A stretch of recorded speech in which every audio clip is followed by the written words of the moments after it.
Dragons, tout le monde sait qu'ils sont les créatures les plus puissantes et redoutées dans les histoires mythiques. Ils incarnent non seulement la force brute, mais aussi une sagesse inégalée parmi toutes les espèces. Certains les vénèrent comme des dieux de la destruction, tandis que d'autres, par admiration ou crainte, vont jusqu'à sacrifier leurs enfants en leur honneur. Dans cette histoire, nous suivons Norn, un jeune garçon aux petites cornes, tout excité d'avoir terminé sa magnifique écharpe. Fier de son travail, il trépigne d'impatience à l'idée de montrer sa création à ses parents. Mais visiblement, ces derniers n'ont pas autant d'enthousiasme que lui. Un puissant rugissement retentit, l'appelant à sortir sur le champ. Sans perdre une seconde, Norn se précipite pour rejoindre sa famille, qui n'a rien d'ordinaire. Ses parents ne sont pas humains, mais deux dragons majestueux et redoutables. Essoufflé, il s'excuse d'avoir tardé, mais très vite, il se rappelle qu'aujourd'hui encore, ils doivent s'entraîner, comme d'habitude. Son père, Vogue, est un imposant dragon noir, aussi terrifiant que puissant, tandis que sa mère, Auré, est un magnifique dragon sacré. À eux deux, ils forment les créatures les plus puissantes connues à cette époque. Pourtant, Norn, qui n'était au départ qu'une simple offrande sacrificielle des humains, est maintenant leur enfant bien-aimé. Sans lui laisser le temps de respirer, ses parents l'attrapent et l'emportent dans le ciel pour un nouvel entraînement. Le pauvre garçon, paniqué, hurle à la mort, mais pour Vogue et Auré, c'est tout à fait normal. Vogue, dans son immense sagesse, se demande depuis combien d'années ils ont recueilli ce garçon. Norn, quant à lui, se rappelle très bien que cela fait exactement 12 ans. Mais aujourd'hui, les choses prennent une tournure inattendue. Le dragon fou décide d'aller encore plus loin dans leur entraînement et lâche littéralement son fils dans le vide. Le visage de Norn, pétrifié par l'effroi, en dit long sur ce qu'il ressent. Alors qu'il chute, son père lui annonce calmement que, dès demain, il devra vivre seul dans le monde des humains. Cette nouvelle est un véritable choc pour Norn, qui n'arrive pas à croire ce qu'il entend. Pourquoi devrait-il quitter l'île et aller parmi des humains qu'il n'a jamais rencontrés? Il n'a même jamais essayé de s'enfuir. En réalité, il ne connaît que les tâches ménagères, comme la couture, la preuve avec cette fameuse écharpe rouge qu'il vient de terminer. Ajoutons à cela l'entraînement infernal infligé par son père, qui lui a appris certaines attaques destructrices dignes des dragons, et l'enseignement de sa mère, qui lui a transmis la magie ancienne du langage dragonique. Alors qu'il tombe toujours, en pleine panique, Norn se plaint de sa nouvelle destinée et se sent complètement dépassé. Il n'est absolument pas convaincu d'être prêt à affronter le monde des humains, malgré tout ce qu'il a appris jusqu'à présent. Norn s'écrase lourdement au sol dans un bruit assourdissant, comme s'il avait l'habitude de traverser ce genre d'épreuve quotidiennement. En se redressant, la tête encore un peu sonnée, il ne peut s'empêcher de reconnaître à quel point les humains sont impressionnants, capables d'infliger des dégâts même aux puissants dragons. C'est précisément pour cette raison que, malgré sa lignée exceptionnelle, il redoute d'entrer dans un territoire où vivent des humains dotés de capacités monstrueuses. Désespéré, il supplie son père de le laisser rester un peu plus longtemps sur l'île. Mais Vogue, le dragon noir, n'a aucune intention de céder. D'un simple rugissement, il fait fondre le sol et emporte avec lui une colline voisine, laissant Norn pâle comme un linge en réalisant qu'il a frôlé la catastrophe. Vogue explique alors que l'humanité permet à ses enfants de grandir en devenant indépendants de leurs parents. Pour lui, c'est maintenant au tour de Norn d'apprendre à naviguer seul dans le monde humain. Déconcerté, le garçon peine à digérer l'idée de se débrouiller par lui-même, mais il sait qu'il n'a pas vraiment le choix. Ses parents, convaincus d'agir pour son bien, décident de l'aider à se préparer pour son voyage. Pour cela, ils lui offrent des trésors incroyablement précieux, comme le sac d'un autre monde, volé à un dieu il y a bien longtemps, capable de stocker une quantité infinie d'objets. Vogue lui remet également une arme redoutable, Excalibur, l'épée la plus puissante de toutes, celle qui avait même réussi à le blesser lors d'une bataille épique il y a des années. Les bagages prêts, Norn n'arrive toujours pas à se faire à l'idée de partir. Il regarde ses parents dragons, espérant au fond de lui qu'ils changent d'avis, mais il est clair qu'ils ont pris leur décision. En un éclair, une idée lui vient. Il s'éclipse un instant et revient avec une magnifique écharpe rouge qu'il a fabriquée de ses propres mains. C'est un cadeau simple, mais sincère, destiné à remercier ses parents pour tout ce qu'ils ont fait pour lui. Avec un grand sourire, il leur tend l'écharpe, et cette petite attention touche profondément Vogue et Auré, qui ne peuvent retenir leurs larmes. Malgré leur puissance et leur nature imposante, ces deux dragons sont émus par la tendresse de leur fils. Vogue, toutefois, reste réaliste. Il sait que la gentillesse ne suffira pas face aux humains. Pour lui, ce qui rend l'humanité si redoutable, c'est sa force, sa ruse, sa ténacité et, surtout, sa capacité à instiller la peur. Des qualités qui feraient trembler Norn dans ses bottes. Mais les deux dragons nourrissent un espoir sincère. Ils souhaitent que leur fils devienne assez fort pour défier les humains malveillants et maintenir sous contrôle les dragons rebelles. Norn, intimidé par ces attentes énormes, promet malgré tout de faire de son mieux, même si cela semble insurmontable. Alors qu'il s'apprête à partir, ses parents l'observent de loin, les larmes aux yeux. Vogue s'inquiète toujours du manque de confiance de Norn en ses propres capacités, tandis que Oré se demande s'ils n'ont pas été un peu trop stricts. Mais une chose est sûre, il croit en lui, et c'est avec tout leur amour qu'il le laisse s'envoler vers sa nouvelle vie. C'est ce genre de force que ses parents espèrent le voir maîtriser pour devenir un homme aux capacités exceptionnelles, mais Norn, ce petit garçon frêle et timide, se sent complètement dépassé par ses attentes démesurées. Il promet néanmoins de faire de son mieux, même si le chemin sera difficile. Alors qu'il s'éloigne seul, ses parents le regardent avec émotion, les larmes aux yeux, tout en lui souhaitant bonne chance. Vogue ne peut s'empêcher de s'inquiéter du manque de confiance de Norn,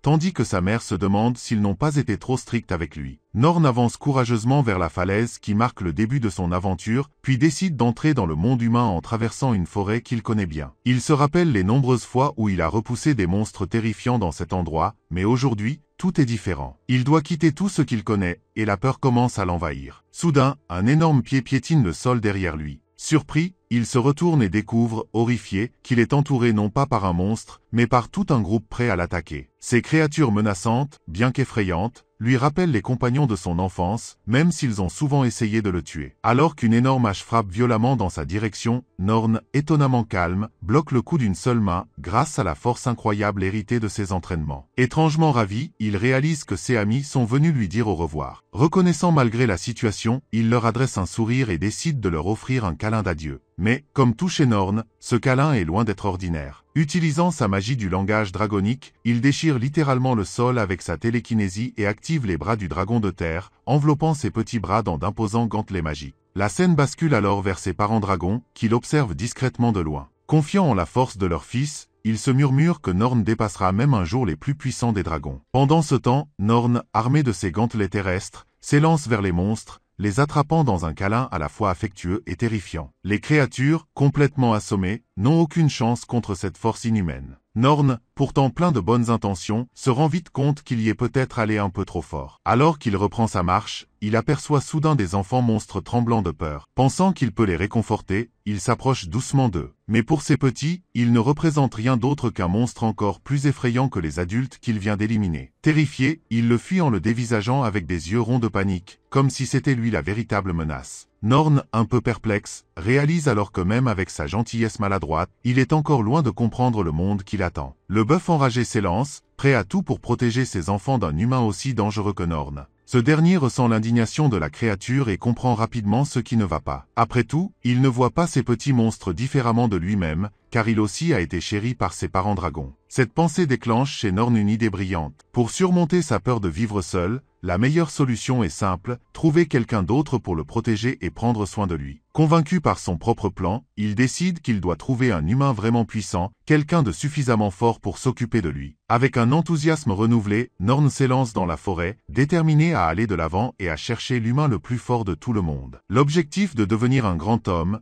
comme ses parents l'ont toujours voulu, reste sa priorité, mais cela ne l'empêche pas d'atteindre ce but à sa manière. Un sourire confiant gravé sur son visage, il prend une décision finale, il trouvera un humain encore plus puissant que ses parents et se placera sous sa protection. L'idée en tête, Norn traverse le monde des humains à une vitesse impressionnante. En effet, pour lui, voyager jusqu'au territoire humain ne prendra même pas une demi-journée. Sans hésiter, il commence à courir sur l'eau, tel un éclair, excité à l'idée de rencontrer ce fameux humain légendaire. Pendant ce temps, dans le monde des humains, un guerrier aux cheveux roses vient de terrasser un dragon d'un seul coup, le regard froid et déterminé. De son côté, Norn atteint enfin les terres humaines et découvre la civilisation en pleine effervescence. Il observe les gens s'affairer dans la ville autour de lui, les yeux grands ouverts et pleins d'excitation. Il est déterminé à marquer son entrée dans le monde des humains et reste concentré sur son objectif, trouver un humain encore plus puissant que ses parents dragons pour devenir plus fort à son tour. Cependant, un problème de taille se pose. Norn n'a aucune idée de ce à quoi peut ressembler un humain puissant. Il y en a tellement autour de lui qu'il ne sait tout simplement pas par où commencer. Pour lui, un humain fort doit forcément avoir un physique imposant, forgé par d'innombrables combats. Mais où chercher cette personne? Alors qu'il réfléchit, une voix le tire de ses pensées. Une grand-mère marchande l'interpelle gentiment pour savoir s'il fait des courses. Pris de court, Norn refuse maladroitement et explique qu'il cherche un humain fort. Amusée par la réponse audacieuse du garçon, la vieille dame, touchée par sa naïveté, lui propose un tas de pain appétissant pour 3 pièces d'argent. Émerveillé et l'eau à la bouche, Norn ne peut s'empêcher de saliver devant cette montagne de nourriture. Sans réfléchir, il accepte immédiatement la proposition, même s'il ne connaît absolument rien à la monnaie du pays. Avec un grand sourire satisfait, il fouille dans ses poches pour payer, tout fier de lui. Ce petit garçon plein d'énergie semble prêt à tout pour avancer dans sa quête, même s'il ne sait pas encore exactement où chercher. Norn sort tellement d'or de son sac que la vieille femme manque de faire une crise cardiaque. L'apparition soudaine de ces pièces attire aussitôt l'attention des passants. Complètement inconscient de la situation, Norn achète des tonnes et des tonnes de choses, persuadé d'avoir fait de bonnes affaires. Mais en réalité, ce garçon naïf s'est fait arnaquer de tous les côtés, car il croit encore que les humains sont naturellement gentils. Alors qu'il marche, Norn heurte accidentellement un homme et s'excuse poliment. Mais il s'avère que ce type est accompagné d'un autre individu tout aussi louche. Ils ne peuvent s'empêcher de remarquer l'énorme quantité de nourriture que transporte Norn et décident de s'en prendre à lui pour en récupérer une partie. Le garçon hésite un instant et jauge la situation. Il sent immédiatement une énergie sombre émanant de ces deux-là et commence à s'inquiéter. Ils sont costauds, musclés et clairement menaçants. Pourtant, à la surprise générale, cela ne l'effraie pas comme prévu. Au contraire, cela le rend heureux. Après tout, il avait décidé que les humains forts devaient être musclés, et pour lui, ces deux-là correspondent parfaitement à la description. Pensant naïvement qu'ils pourraient être ceux qu'il cherche, il tente même de leur offrir du pain. Soudain, Norn éternue si fort que le souffle de son éternuement envoie les deux hommes voler dans les airs comme des feuilles emportées par le vent. Voilà à quel point ce gamin est puissant sans même s'en rendre compte. Les deux voyous, écrasés au sol et complètement sonnés, regrettent amèrement d'avoir tenté leur chance. À moitié gelés, ils se demandent si Norn a utilisé de la magie et vont même jusqu'à brandir leurs épées pour menacer de se suicider s'il attaque à nouveau. Voyant cela, Norn se met à paniquer et sent la situation lui échapper. Il se rappelle alors les paroles de son père, qui lui conseillait toujours de se protéger quoi qu'il arrive. Rassemblant son courage, il décide de riposter avec une attaque de ses propres mains. Quelques secondes plus tard, tout le paysage est transformé en un vaste champ de glace. Les voyous sont pris au piège, presque complètement gelés. Mais Norn regarde ses mains avec étonnement, elles aussi sont couvertes de givre. Hélas, dans le processus, toute la nourriture qu'il avait achetée est également perdue. À ce moment-là, une silhouette émerge des décombres. Il s'agit d'une guerrière aux cheveux roses, calme et imposante. En réalité, ce n'est pas Norn qui a lancé l'attaque glacée, mais bien cette mystérieuse guerrière. D'un simple geste des doigts, elle fait fondre la glace, libérant les deux malheureux. Mais ces imbéciles sont toujours aussi obstinés et tentent d'attaquer la guerrière alors qu'elle leur tourne le dos. Sans même se retourner, elle réagit d'un simple mouvement de son épée. Le sol derrière elle se fige instantanément, prouvant à quel point elle est redoutable. Les deux voyous, pris de panique, réalisent qu'ils viennent de provoquer la célèbre princesse tueuse de dragons, Sylva. Rien que d'entendre son nom les fait trembler de terreur. Norn, impressionné au plus haut point, comprend enfin ce qu'est un humain fort dans toute sa splendeur. Les deux hommes s'excusent piteusement pour leur comportement tandis que Sylva, visiblement amusée, considère l'incident clos. Norn, quant à lui, s'incline avec respect devant la guerrière, reconnaissant qu'elle lui a sauvé la vie. Mais Sylva, un peu perplexe, lui répond que les vrais en danger ici n'étaient pas lui, mais plutôt les deux voyous ainsi que toute la ville autour d'eux. Il semble qu'elle ait compris que l'attaque que Norn s'apprêtait à lancer aurait pu menacer la ville entière. Elle réalise alors que le garçon n'a absolument aucune conscience de l'étendue de ses pouvoirs et le prend pour un être étrange et unique. C'est à ce moment qu'un autre guerrier arrive à la recherche de sa camarade. Surpris de voir un petit garçon sauvé par elle, il trouve la situation touchante et demande curieusement leur identité. Perplexe, la guerrière aux cheveux bleus explique qu'ils sont les grands chevaliers aux armes d'argent, plus connus sous le nom de tueurs de dragons. Norn comprend alors que ces chevaliers sont probablement les mêmes chasseurs de dragons qui, par le passé, ont blessé son père. Alors que Tilu, traîné paresseusement par Bash, fait ses adieux à Norn,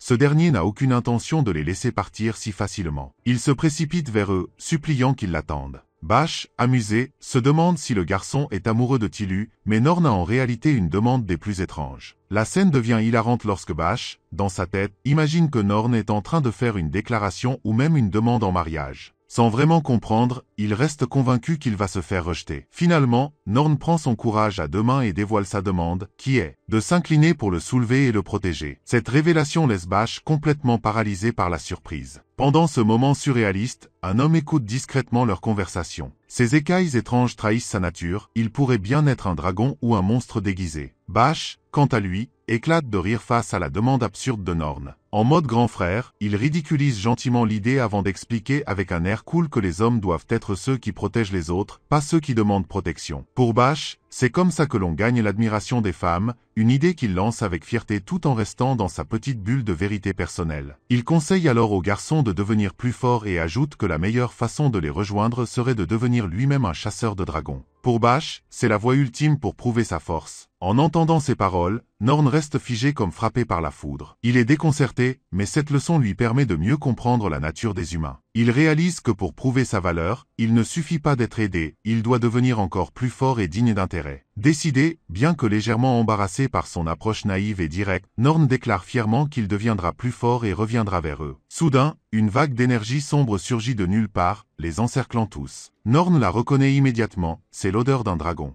Alors qu'une créature monstrueuse rampe derrière eux sans prévenir, Norn se précipite pour protéger Tilu, s'exposant au danger. Cela laisse le temps à Tilu d'activer un puissant sort qui les enferme dans une barrière cubique flottant dans les airs. Malheureusement, dans la précipitation, l'épée de Norn ainsi que son précieux sac de stockage restent derrière, abandonnés sur le sol. Alors que la barrière s'élève, offrant une vue aérienne de la ville, Tilu, furieuse, continue de lancer son sort, déterminée à protéger la ville contre cette attaque sournoise. Elle vérifie rapidement l'état de Norn, qui semble aller bien malgré la tension. Le garçon, de son côté, est complètement ébloui par la puissance et la maîtrise de la magie de Tilu. Créer une barrière d'air aussi rapidement et précisément, pour lui, c'est la preuve qu'elle est une humaine véritablement extraordinaire. Mais pour le monstre hideux qui a osé les attaquer en traître, il est clair qu'il n'a aucune idée de l'erreur qu'il vient de commettre. Tilu, plus déterminé que jamais, garde les yeux rivés sur sa cible, prêt à en découdre pour défendre la sécurité de tous. Il était certain que son plan fonctionnerait à son avantage. Norn remarque alors que ce type étrange est un humanoïde avec une queue de dragon, une apparence grotesque qui ne peut appartenir qu'au dragon illusoire. Ce dernier révèle rapidement sa véritable forme,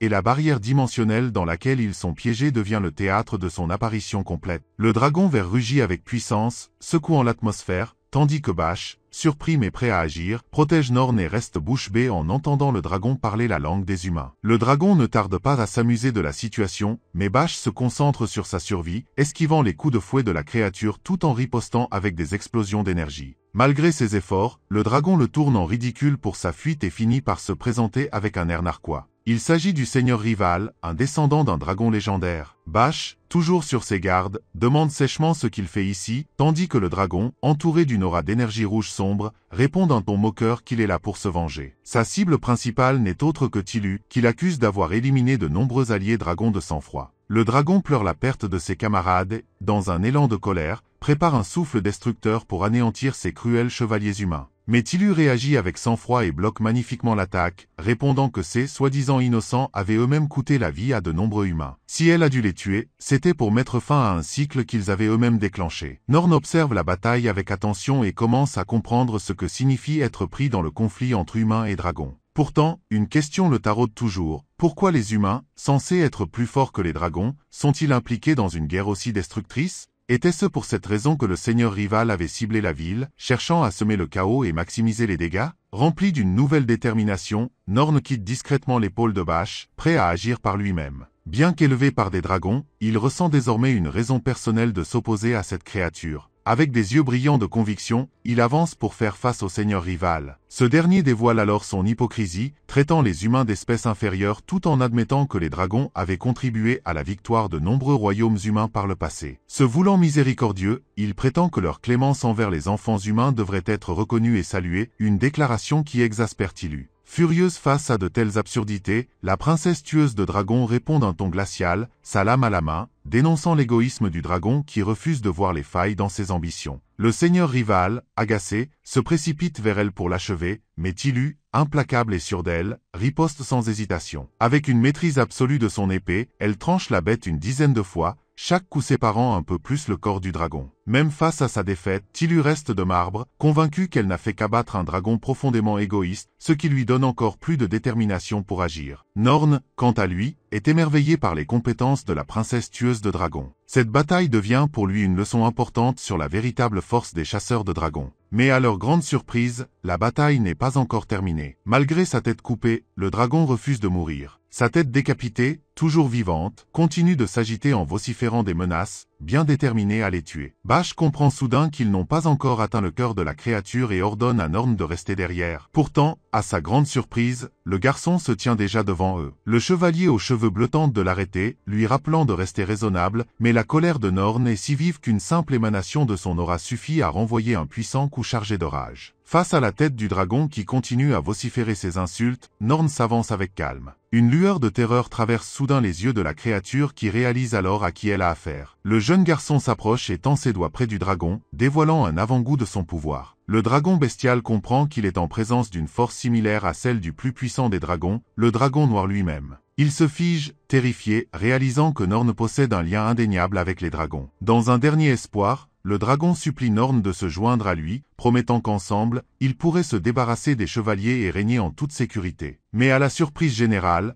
Norn répond d'une manière totalement inattendue. Il pose doucement sa main sur le visage du dragon, comme pour le réconforter. L'atmosphère semble se détendre un instant, jusqu'à ce que Norn lui assène une gifle d'une force incroyable, laissant tout le monde sous le choc. Même Tilu et Bash sont bouche bée devant cette démonstration de puissance. Le dragon lui-même, abasourdi, reste sans voix face à la marque laissée sur son visage. Perplexe, la créature demande pourquoi il agit ainsi. Norn lui répond avec conviction qu'il trouve injuste d'intimider et d'attaquer les plus faibles. Pour lui, il est du devoir des plus forts de protéger ceux qui ne peuvent pas se défendre, une réponse qui semble complètement absurde pour le dragon meurtrier. Pourtant, Norn, déterminé, lève la main et prépare une attaque finale. À ses yeux, il n'y a pas de pardon possible pour une créature qui a ciblé des enfants humains sans défense et des personnes âgées. Avec sérieux, Norn utilise la magie du langage des dragons pour invoquer un jugement ancestral. Le seigneur rival, comprenant qu'il ne survivra pas, implore sa pitié, mais il est déjà trop tard. Un rayon de lumière jaillit du ciel, enveloppant le dragon, et son âme est aspirée vers les cieux. Là-haut, il aperçoit une prison aérienne où d'autres dragons de pierre l'attendent, prêts à l'emporter loin de ce monde. Dans ces derniers instants, le dragon se demande quel genre de magie Norn a bien pu utiliser, car cela dépasse tout ce qui est possible pour un humain. Dans un murmure d'adieu, il laisse échapper un avertissement. Le dieu dragon ne tolérera jamais une telle situation. Depuis le sol, Norn observe la scène en espérant que son ancêtre disciplinera le dragon comme il se doit. De son côté, Tilu reste complètement abasourdi, incapable de comprendre ce qu'elle vient de voir. Norn, tout fier de lui, essaie d'expliquer ce qu'il a fait, mais réalise que cela ressemble peut-être à un test pour devenir chevalier dragon. Tilu mentionne alors qu'il a utilisé une forme de magie qui lui est totalement inconnue, impressionné malgré elle. Mais à peine la tension retombe qu'une nouvelle complication surgit. La barrière dimensionnelle que Norn a détruite a eu pour effet de les propulser dans les airs. Alors qu'ils tombent en chute libre, Tilu et Bash réalisent avec horreur que l'impact risque d'être fatal. Norn, toujours aussi gêné, tente maladroitement de réfléchir à une solution, mais heureusement, la princesse tueuse de dragons agit à temps. Juste avant qu'ils n'atteignent le sol, elle lance sa magie pour ralentir leur chute. Bash, convaincu que tout est enfin sous contrôle, pousse un soupir de soulagement. Un peu trop tôt, la magie se dissipe une seconde trop vite, le faisant atterrir violemment face contre terre. Le bruit sourd de l'impact est suivi d'un silence embarrassé, tandis que Norn, les yeux écarquillés, se demande s'il n'a pas encore une fois causé plus de problèmes qu'il ne l'aurait voulu. Le type finit par se casser le nez, tandis que les deux autres s'en sortent sans une égratignure. Norn réalise immédiatement que c'est lui qui a causé tout ce désordre et s'excuse maladroitement pour son erreur. À ce moment-là, une dame passe par là et, par accident, lui renverse un seau d'eau dessus. Trempé jusqu'aux os, Norn sourit en constatant que Tilu, la princesse tueuse de dragons, n'a pas été éclaboussée comme lui. Tilu lui jette un regard intrigué, presque amusé, bien qu'elle reste encore sous le choc de ce qu'elle vient de voir. Après tout, ce garçon a utilisé une forme étrange de magie qu'elle ne connaissait pas, et cela l'intrigue profondément. De son côté, Bash, égal à lui-même avec son attitude brute et insouciante, se moque gentiment de Norn en lui rappelant que les hommes ne sont pas censés agir aussi maladroitement ou embrasser des gens sans réfléchir. Même Bash, pourtant pas très vif, commence à se poser des questions sur l'identité de ce garçon si étrange. Tilu, quant à elle, semble vraiment intéressée par Norn. Elle le fixe d'un regard perçant et finit par lui demander son nom.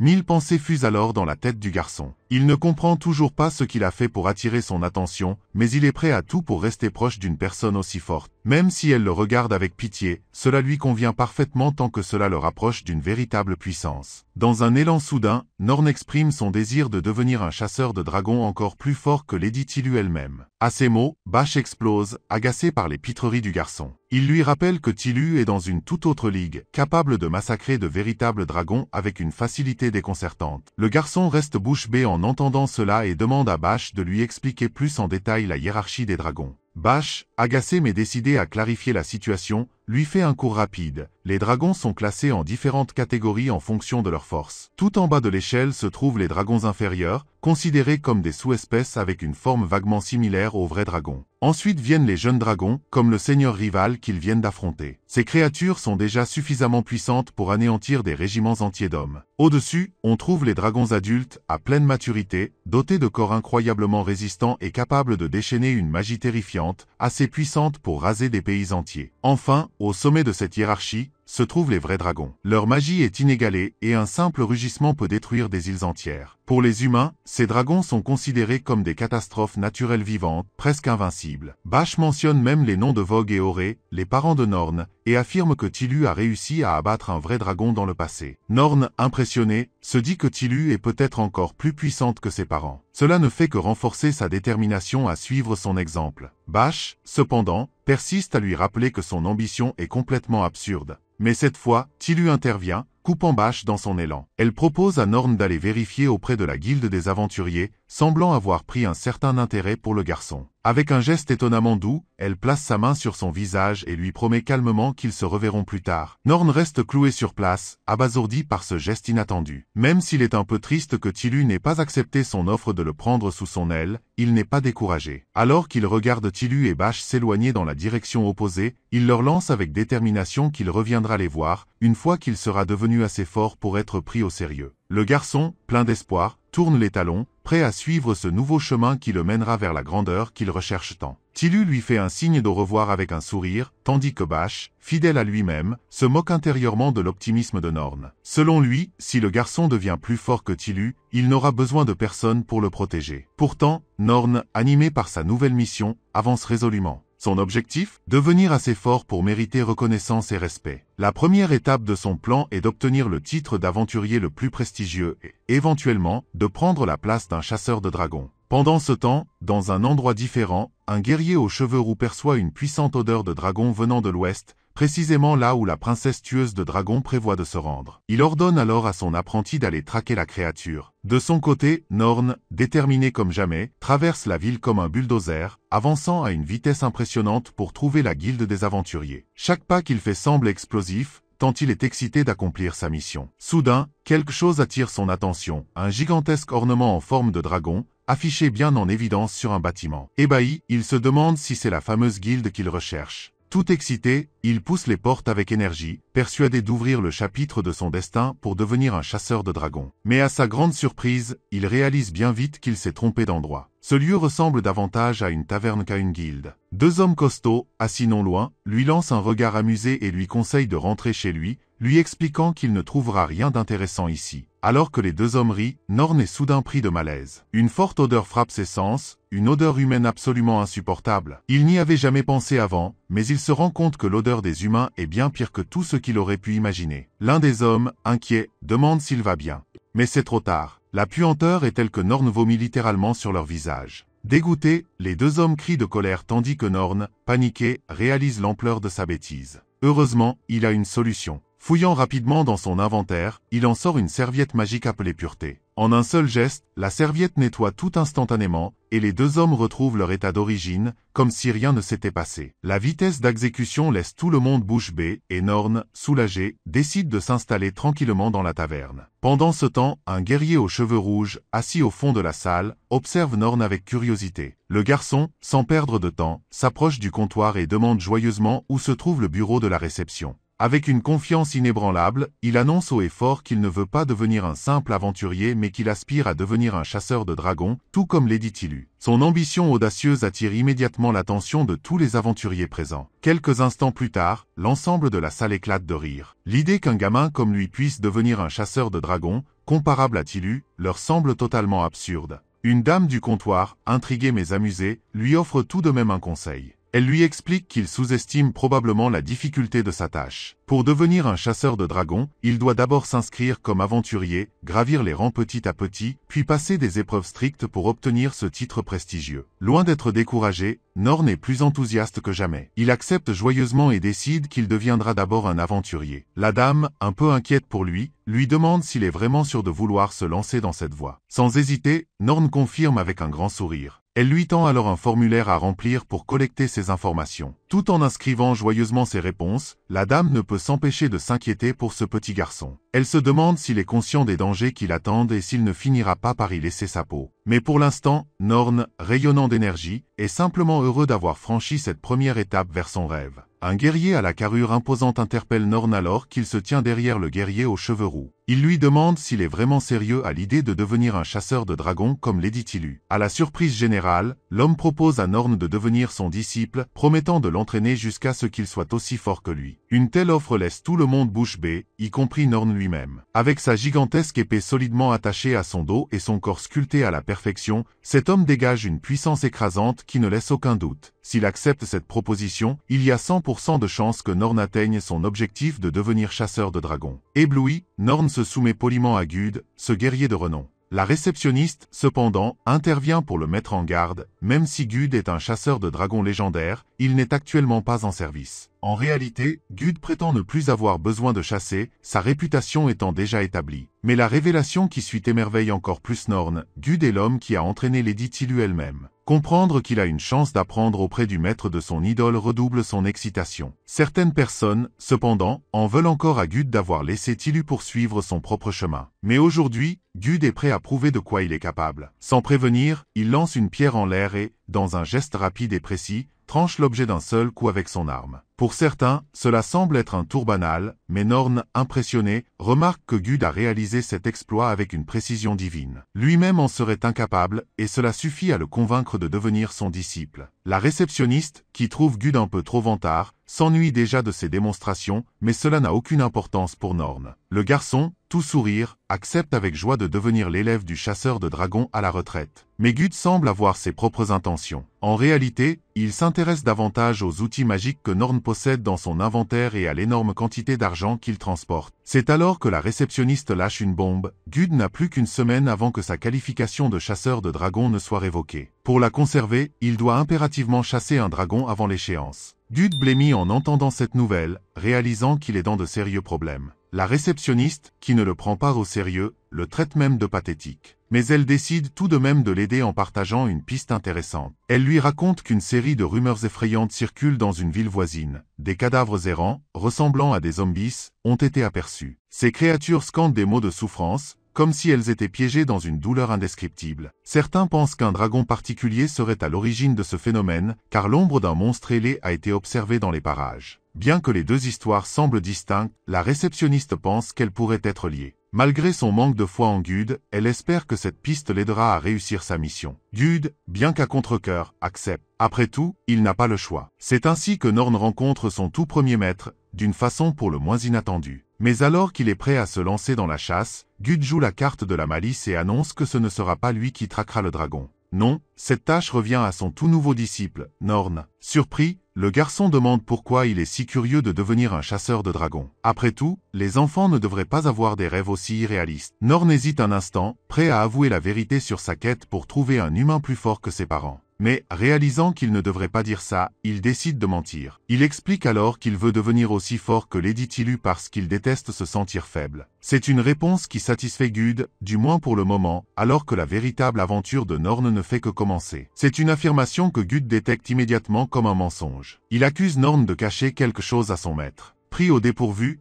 Norn ne peut s'empêcher d'être impressionné par cet homme qui semble posséder le Magic Eye, un pouvoir capable de percer à jour n'importe quelle tromperie. Sans aucune excuse possible, Norn est sur le point de dire la vérité, mais Gud change soudain d'avis. Il veut que le garçon se sente à l'aise, se disant à tort que Norn doit simplement admirer la beauté de Lady Tilu, ce qui ne pourrait pas être plus loin de la vérité. En réalité, Norn voit en Gud quelqu'un d'attentionné et doté d'un grand cœur. Norn, toujours plein d'enthousiasme, demande à son maître s'ils vont partir tout de suite pour chercher le dragon. Gud, dans son calme habituel, lui explique qu'il n'y a aucune raison de précipiter les choses. Tout commence par une réunion stratégique. Excité à l'idée de visiter la maison de son maître, Norn en reste bouche bée en découvrant un magnifique manoir. Avant que ses attentes ne s'effondrent en un instant. Il s'avère que Gud vit dans une petite maison minable juste à côté du manoir. L'intérieur est encore pire que prévu, l'endroit est poussiéreux, mal rangé, et sent mauvais. Gud utilise cette scène pour donner une précieuse leçon à Norn, en lui rappelant que l'argent ne signifie rien pour mesurer la force d'un homme. Pour la première mission du garçon, Gud l'envoie nettoyer la maison. Ravi, Norn s'exécute immédiatement et utilise sa serviette magique pour tout rendre impeccable en quelques secondes. La deuxième tâche est de chercher de la nourriture, mais cela ne pose aucun problème.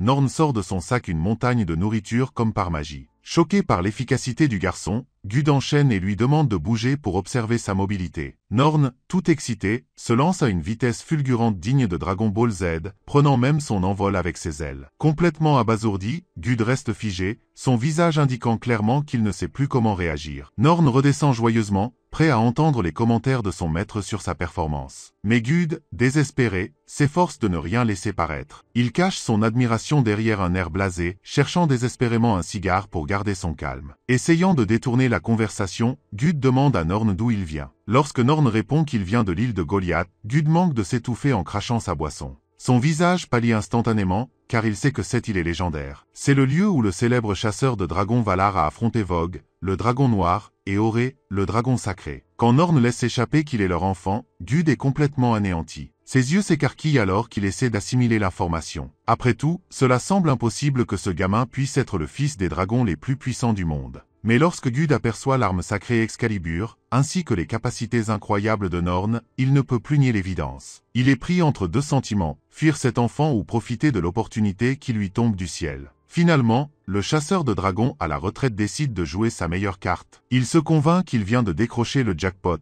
Avec un tel disciple, il pourrait accomplir ses missions de chasse aux dragons sans lever le petit doigt. Tout en minimisant l'impressionnante performance de Norn, Gud lui reproche son manque de contrôle. Il lui montre un petit détail. Au moment où il s'est envolé, il a accidentellement tué une souris avec son décollage brutal. « Repose en paix, Monsieur Souris, tu vas nous manquer », dit-il avec un air faussement dramatique. Puis, il se reprend et explique que la vraie mission sera de maîtriser cette force démesurée. Norn, déjà piégé par les paroles de son maître, est plus motivé que jamais pour apprendre. Pendant ce temps, Gud, sourire en coin, savoure sa chance d'avoir mis la main sur un élève aux capacités inouïes. Norn implore l'approbation de son maître, espérant recevoir enfin ses précieux conseils. Mais c'est exactement ce que voulait ce rouquin malin, utiliser le garçon pour chasser des dragons ou qu'il se cache afin de rembourser ses dettes et profiter au passage de toute la richesse accumulée. Pendant ce temps, dans un endroit totalement différent et bien plus sinistre, un homme innocent vient de subir une fin atroce. Alors qu'il supplie pour ses derniers instants de vie, son bourreau, un véritable monstre, reste fidèle à ses principes. Puisque l'homme lui devait 10 pièces d'or, il décide de récupérer son dû, en vendant ses organes. C'est une scène effrayante alors que le bourreau extrait méthodiquement le cœur de sa victime pour remplir ses réserves. Ce qui rend l'affaire encore plus abominable, c'est que ce type est encore plus cruel qu'on ne le pensait. Avec un sourire satisfait, il utilise ses pouvoirs pour guérir l'homme juste après lui avoir arraché les organes, prolongeant ainsi ses souffrances sans fin. D'un simple geste, les organes sont réparés et la torture recommence. À la fin de la scène, de nombreux otages gisent autour, du sang partout sur le sol, tous suppliant désespérément qu'on les laisse mourir. Mais leur bourreau en a décidé autrement. Avec un air sadique, il dévoile de nouvelles informations. Il montre une illustration de Norn, ce petit nouveau en ville qui, selon les rumeurs, possède bien trop d'or entre les mains. Il ordonne à ses esclaves de se lever et de le traquer, affirmant que ce garçon est leur seule chance de rembourser leurs dettes. C'est ainsi que ces zombies insensés voient le jour, marmonnant sans cesse des mots sur l'argent et leurs douleurs éternelles. Ce psychopathe a formé sa propre armée, prête à tout pour récupérer encore plus d'argent, quitte à éliminer à la fois Norn et Gud. De retour chez Gud, Norn, complètement insouciant, grignote joyeusement sa nourriture tandis que Gud, assis en face de lui, observe la scène avec un air abasourdi. Ce gamin mange plus que Goku après un entraînement intense. En un rien de temps,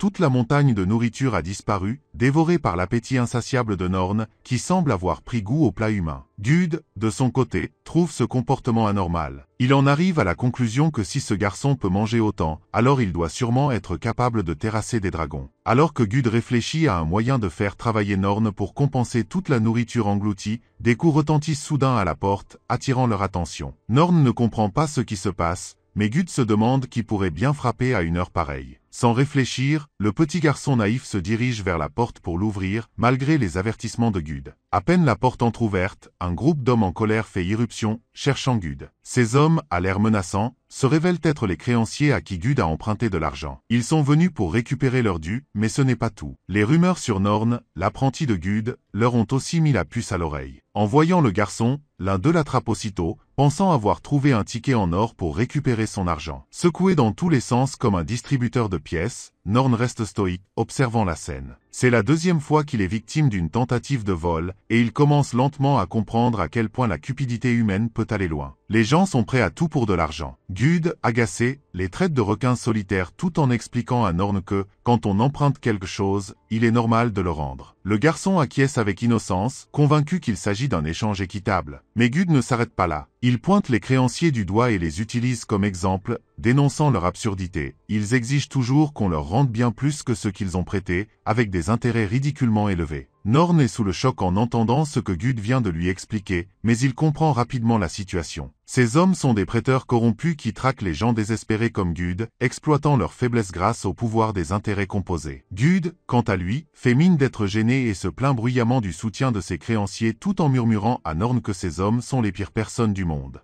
Avec son talent habituel pour la manipulation, Gud incite doucement Norn à se débarrasser de ces imbéciles, insistant sur leur méchanceté. Mais Norn, terrifié par ce qu'il vient d'entendre, se sent trop faible pour affronter des humains si puissants. Ce pauvre gamin ne réalise même pas à quel point il est redoutable. Gud, tel un maestro, continue de jouer avec ses émotions et lui propose de réaliser simplement un petit test difficile. L'objectif, éviter de frapper les adversaires. Pendant ce temps, Gud, fidèle à lui-même, se cache comme une princesse apeurée en envoyant son disciple au front. Il est parfaitement conscient que si Norn attaquait sérieusement, il pourrait tuer ces hommes sans problème. C'est pourquoi il insiste sur le fait qu'il ne doit surtout pas frapper. Les trois hommes, visiblement lassés, passent aux choses sérieuses. Sans scrupule, ils sortent leurs armes, bien décidés à ne pas épargner un enfant. La première épée s'approche dangereusement de Norn, qui, tout en se rappelant de ne pas frapper, élabore rapidement une stratégie. Il se souvient des conseils de Gud sur la maîtrise de sa force. Une idée lui vient alors. Gardant cela à l'esprit, Norn utilise une infime fraction de la magie du langage du dragon et libère une version réduite de son attaque Sky Dragon Roar. À première vue, ce souffle semble minuscule. Mais en réalité, il est loin d'être inoffensif. L'onde de choc projette l'un des hommes plusieurs mètres plus loin, laissant un énorme trou dans le mur de la maison. Les deux autres créanciers se regardent, stupéfaits, leur visage exprimant clairement « Mais qu'est-ce que c'était que ça ?»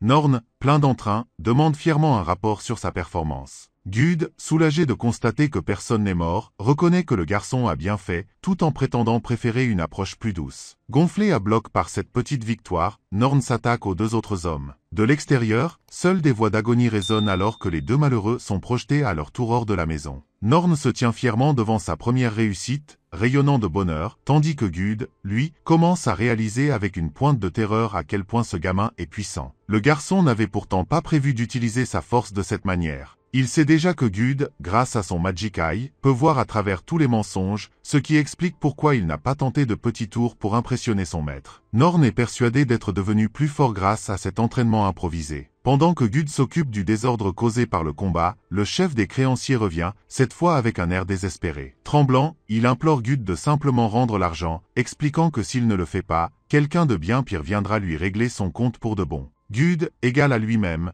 prétend n'avoir pas un sou pour rembourser sa dette. Devant la détresse évidente du créancier, Norn prend les choses en main. Avec un sourire naïf et un cœur généreux, il fouille dans son sac et tend au pauvre homme une énorme poignée de pièces d'or. Gud, complètement dévasté, observe cette scène en silence, incapable de croire que ce gamin distribue autant d'argent sans hésitation. Le créancier, les larmes aux yeux, exprime sa gratitude. Il explique qu'avec cet argent, il remboursera ses dettes, mais qu'il pourra aussi prendre soin de sa famille, acheter de la nourriture et même des jouets pour ses enfants. Intrigué, Norn demande plus de précision et écoute attentivement l'homme lui décrire les besoins simples qui rendent sa famille heureuse. À ce moment, Norn comprend un peu mieux comment fonctionnent les humains. Alors qu'il regarde l'homme avec une innocence touchante, il pose une question sincère et naïve. Est-ce que les humains peuvent vraiment gagner l'affection de quelqu'un avec de l'argent? Gud, qui entend cette remarque, manque de s'étouffer une nouvelle fois. Ce gamin n'a décidément pas fini de le surprendre. Cela frappe l'homme profondément, comme une claque émotionnelle qui le ramène à la réalité. Un sentiment de terreur mêlé à une illumination le submerge. Ce que Norn vient de dire l'a forcé à réfléchir à ce qui compte vraiment. Ce n'est pas l'argent. Pris de remords, il décide de restituer les pièces d'or, avouant qu'il ne pourrait jamais regarder son fils en face s'il acceptait cet argent. Il promet alors de rembourser lui-même ses dettes et de passer plus de temps avec sa famille. Ravi d'entendre cela, Norn lui souhaite sincèrement le meilleur, comprenant à quel point il peut être difficile de subvenir aux besoins de ses proches. Pendant ce temps, Gud, fidèle à sa nature sournoise, tente discrètement de piquer les pièces d'or, mais Norn le surprend sur le fait. À cet instant, Gud se redresse, attiré par quelque chose à l'extérieur, et son visage prend un air soudainement sérieux. Il informe alors Norn qu'ils ont encore un problème à gérer. Il semble que ces hommes travaillent pour un certain Galatia, un individu terrifiant qui les dirige d'une main de fer. Le chasseur de dragons à la retraite, avec un aplomb exagéré, déclare qu'il est temps d'apporter justice à ce monde et d'expulser le mal, en visant directement Galatia. Ce même Galatia n'est autre que l'homme sadique qui torturait ses victimes pour récupérer leurs organes plus tôt. La nouvelle mission de Gud est donc de le faire tomber. Bien entendu, il n'agit pas par sens de la justice, mais surtout pour tenter de réduire ses dettes une bonne fois pour toutes. Il explique à Norn que le quartier général de Galatia se trouve à proximité. Le garçon s'interroge, pourquoi ne pas plutôt s'occuper des dragons, puisque c'est censé être leur objectif principal? Gud, un brin dramatique, lui répond que parfois, les humains sont pires que les dragons à cause de leurs méthodes cruelles et sans pitié. Il se dirige alors vers la base ennemie, faisant une entrée aussi explosive que théâtrale. À l'intérieur, plusieurs hommes, les subordonnés de Galatia, les attendaient déjà. Reconnaissant immédiatement leur cible, ils se précipitent vers Norn avec des yeux remplis de cupidité, croyant avoir trouvé le billet en or qui remboursera toutes leurs dettes. Sans surprise, Gud pousse joyeusement Norn au devant de la scène,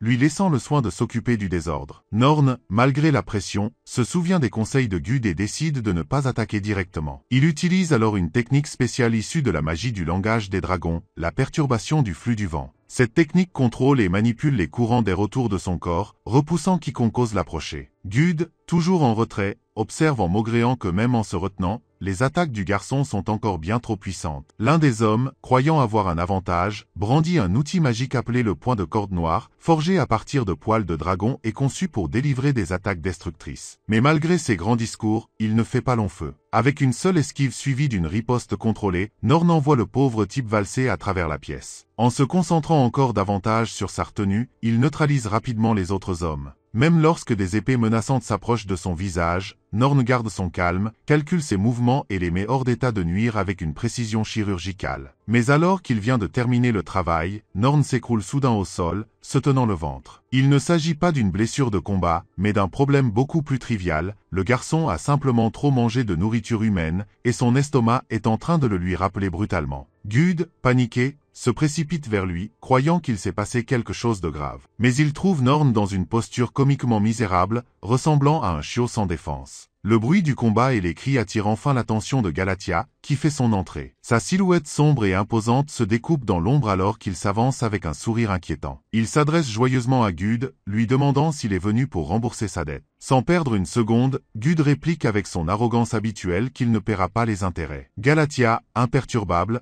rétorque que tout était clairement stipulé dans le contrat qu'ils avaient signé. Gud, fidèle à lui-même, ressemble à un homme qui vide son compte bancaire avant de vérifier son solde. De son côté, Norn observe silencieusement Galatia et fronce les sourcils. Une odeur étrange flotte dans l'air, une odeur qui ne laisse présager rien de bon. Galatia, visiblement agacé, critique le fait que ces hommes aient été blessés. L'un d'entre eux, à peine capable de parler, est rapidement soigné par son patron. La magie noire de Galatia revitalise ses subordonnés, mais le processus est si inhumain que même Norn, malgré sa naïveté, ressent que quelque chose ne tourne pas rond. Le garçon se gratte la tête, un peu perplexe. Toutefois, une douleur soudaine à l'estomac le rappelle à l'ordre. Pâle et embarrassé, il s'excuse auprès de Gud et file en courant pour trouver des toilettes, laissant son maître seul face au boss principal. Galatia, amusé par la situation, rappelle froidement à Gud qu'il doit payer ce qu'il doit. Il donne alors l'ordre à ses hommes de se relever. Gud, affichant son habituelle arrogance, s'attend à ce qu'aucun d'entre eux ne puisse bouger après s'être fait démolir plus tôt. Mais, à sa grande surprise, ils se relèvent un par un, tremblant, en proie à une douleur insoutenable. Leurs visages prennent une teinte rose fiévreuse tandis qu'ils supplient silencieusement pour que cela s'arrête. Pourtant, ils n'ont pas d'autre choix que d'attaquer. Gud comprend enfin dans quel genre de monstre ils ont affaire. Galatia est si impitoyable qu'il n'hésite pas à tourmenter ses propres hommes pour parvenir à ses fins.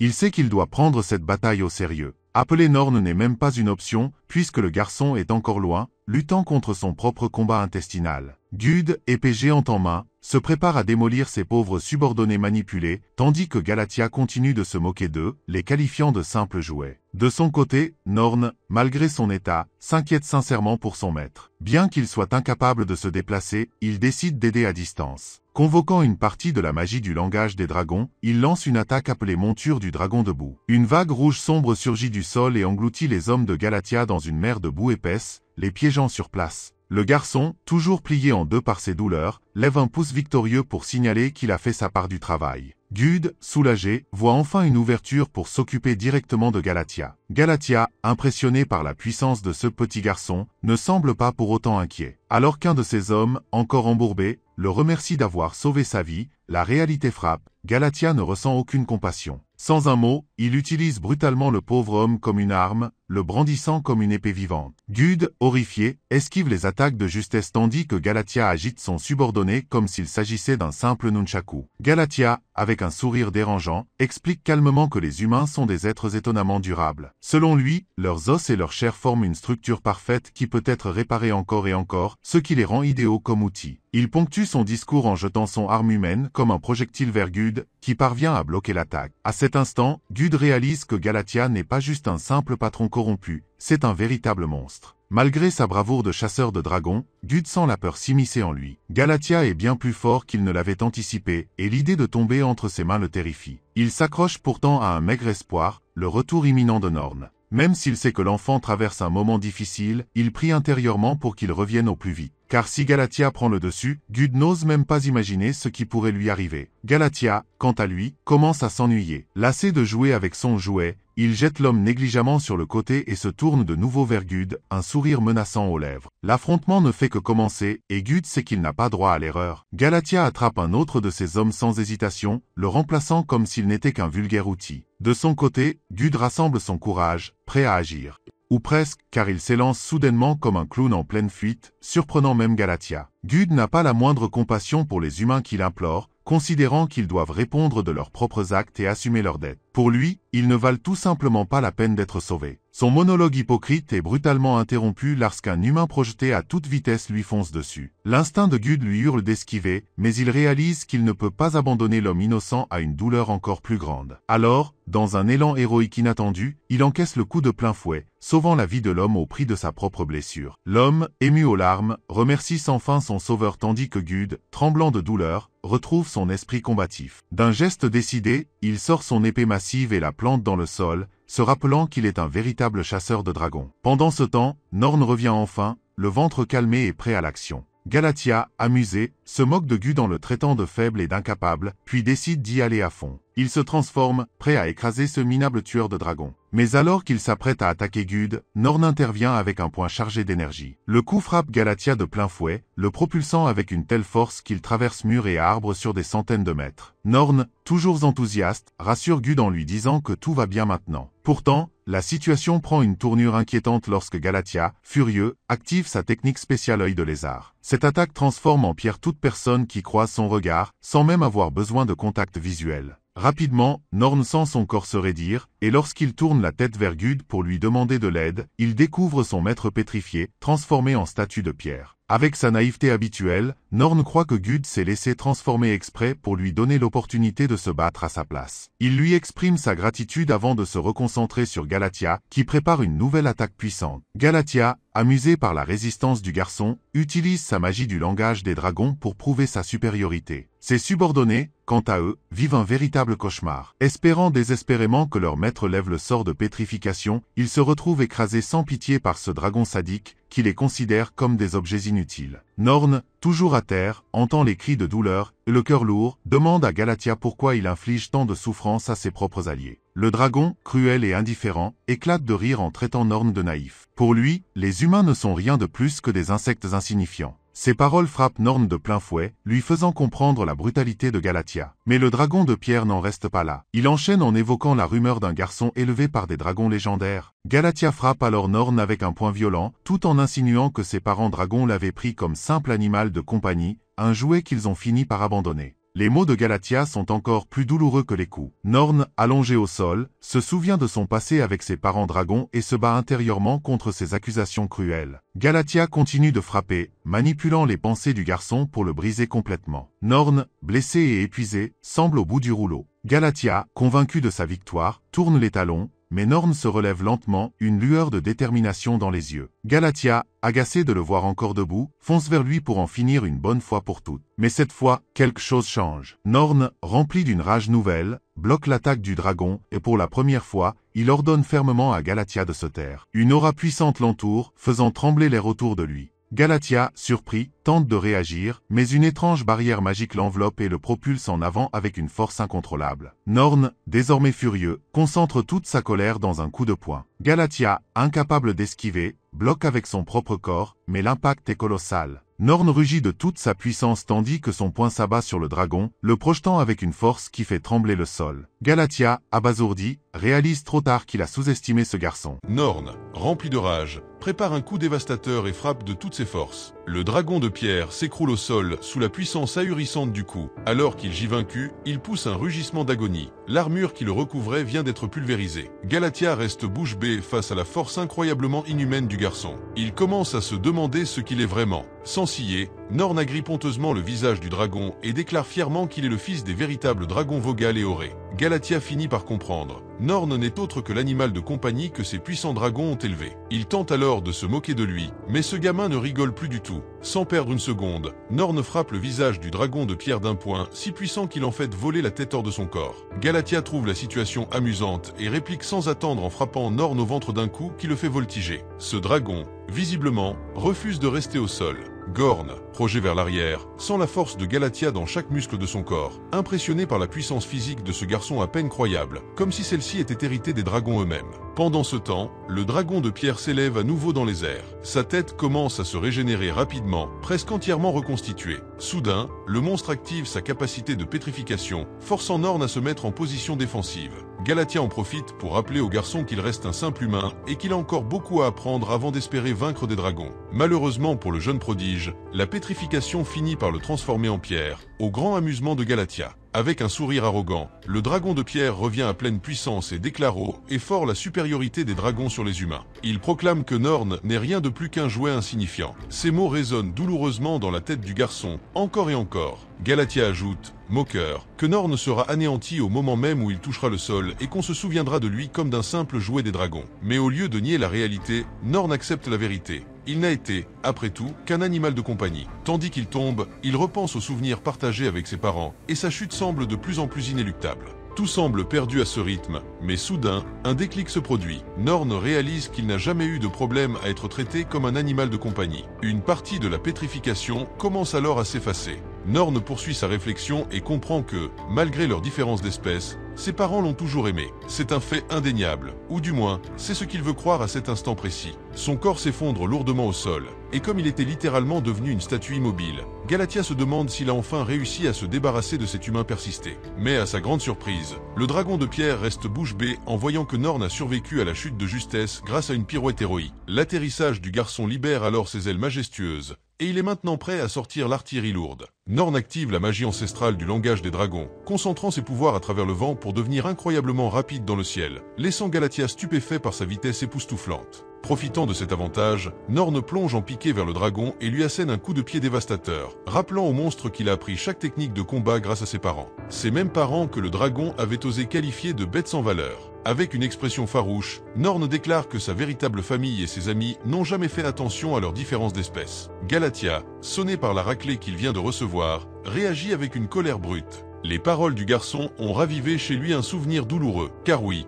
Galathia aussi a été rejeté par les siens. Vous voyez, lorsqu'il était jeune, il était le plus petit parmi les dragons de pierre. Pour cette raison, aussi insignifiante que cela puisse paraître, sa famille l'a laissé derrière sans la moindre pitié. Livré à lui-même, il fut ensuite harcelé et intimidé par des bêtes bien plus puissantes. Sans protection ni soutien, Galathia a fini par découvrir que si les autres l'avaient trahi, l'argent, lui, était resté fidèle. Une simple pièce ne l'avait jamais abandonné. Convaincu qu'en amassant suffisamment de richesses, il pourrait enfin s'acheter des compagnons, il a voué sa vie entière à l'argent. Galathia éclate alors d'un rire maniaque, révélant un esprit complètement désaxé. Norn, de son côté, prend un instant pour assimiler le passé tragique du dragon et comprend enfin ce qu'il a traversé. Galathia a vécu une solitude écrasante pendant des années, mais le moment de répit est bref. Le dragon de pierre se redresse et s'apprête à lancer sa plus redoutable attaque magique pour en finir une bonne fois pour toutes. Récitant des incantations dans le langage sacralisé des dragons, Galathia libère alors son bras monstrueux, une capacité qui fait honneur à son nom. Son bras se transforme,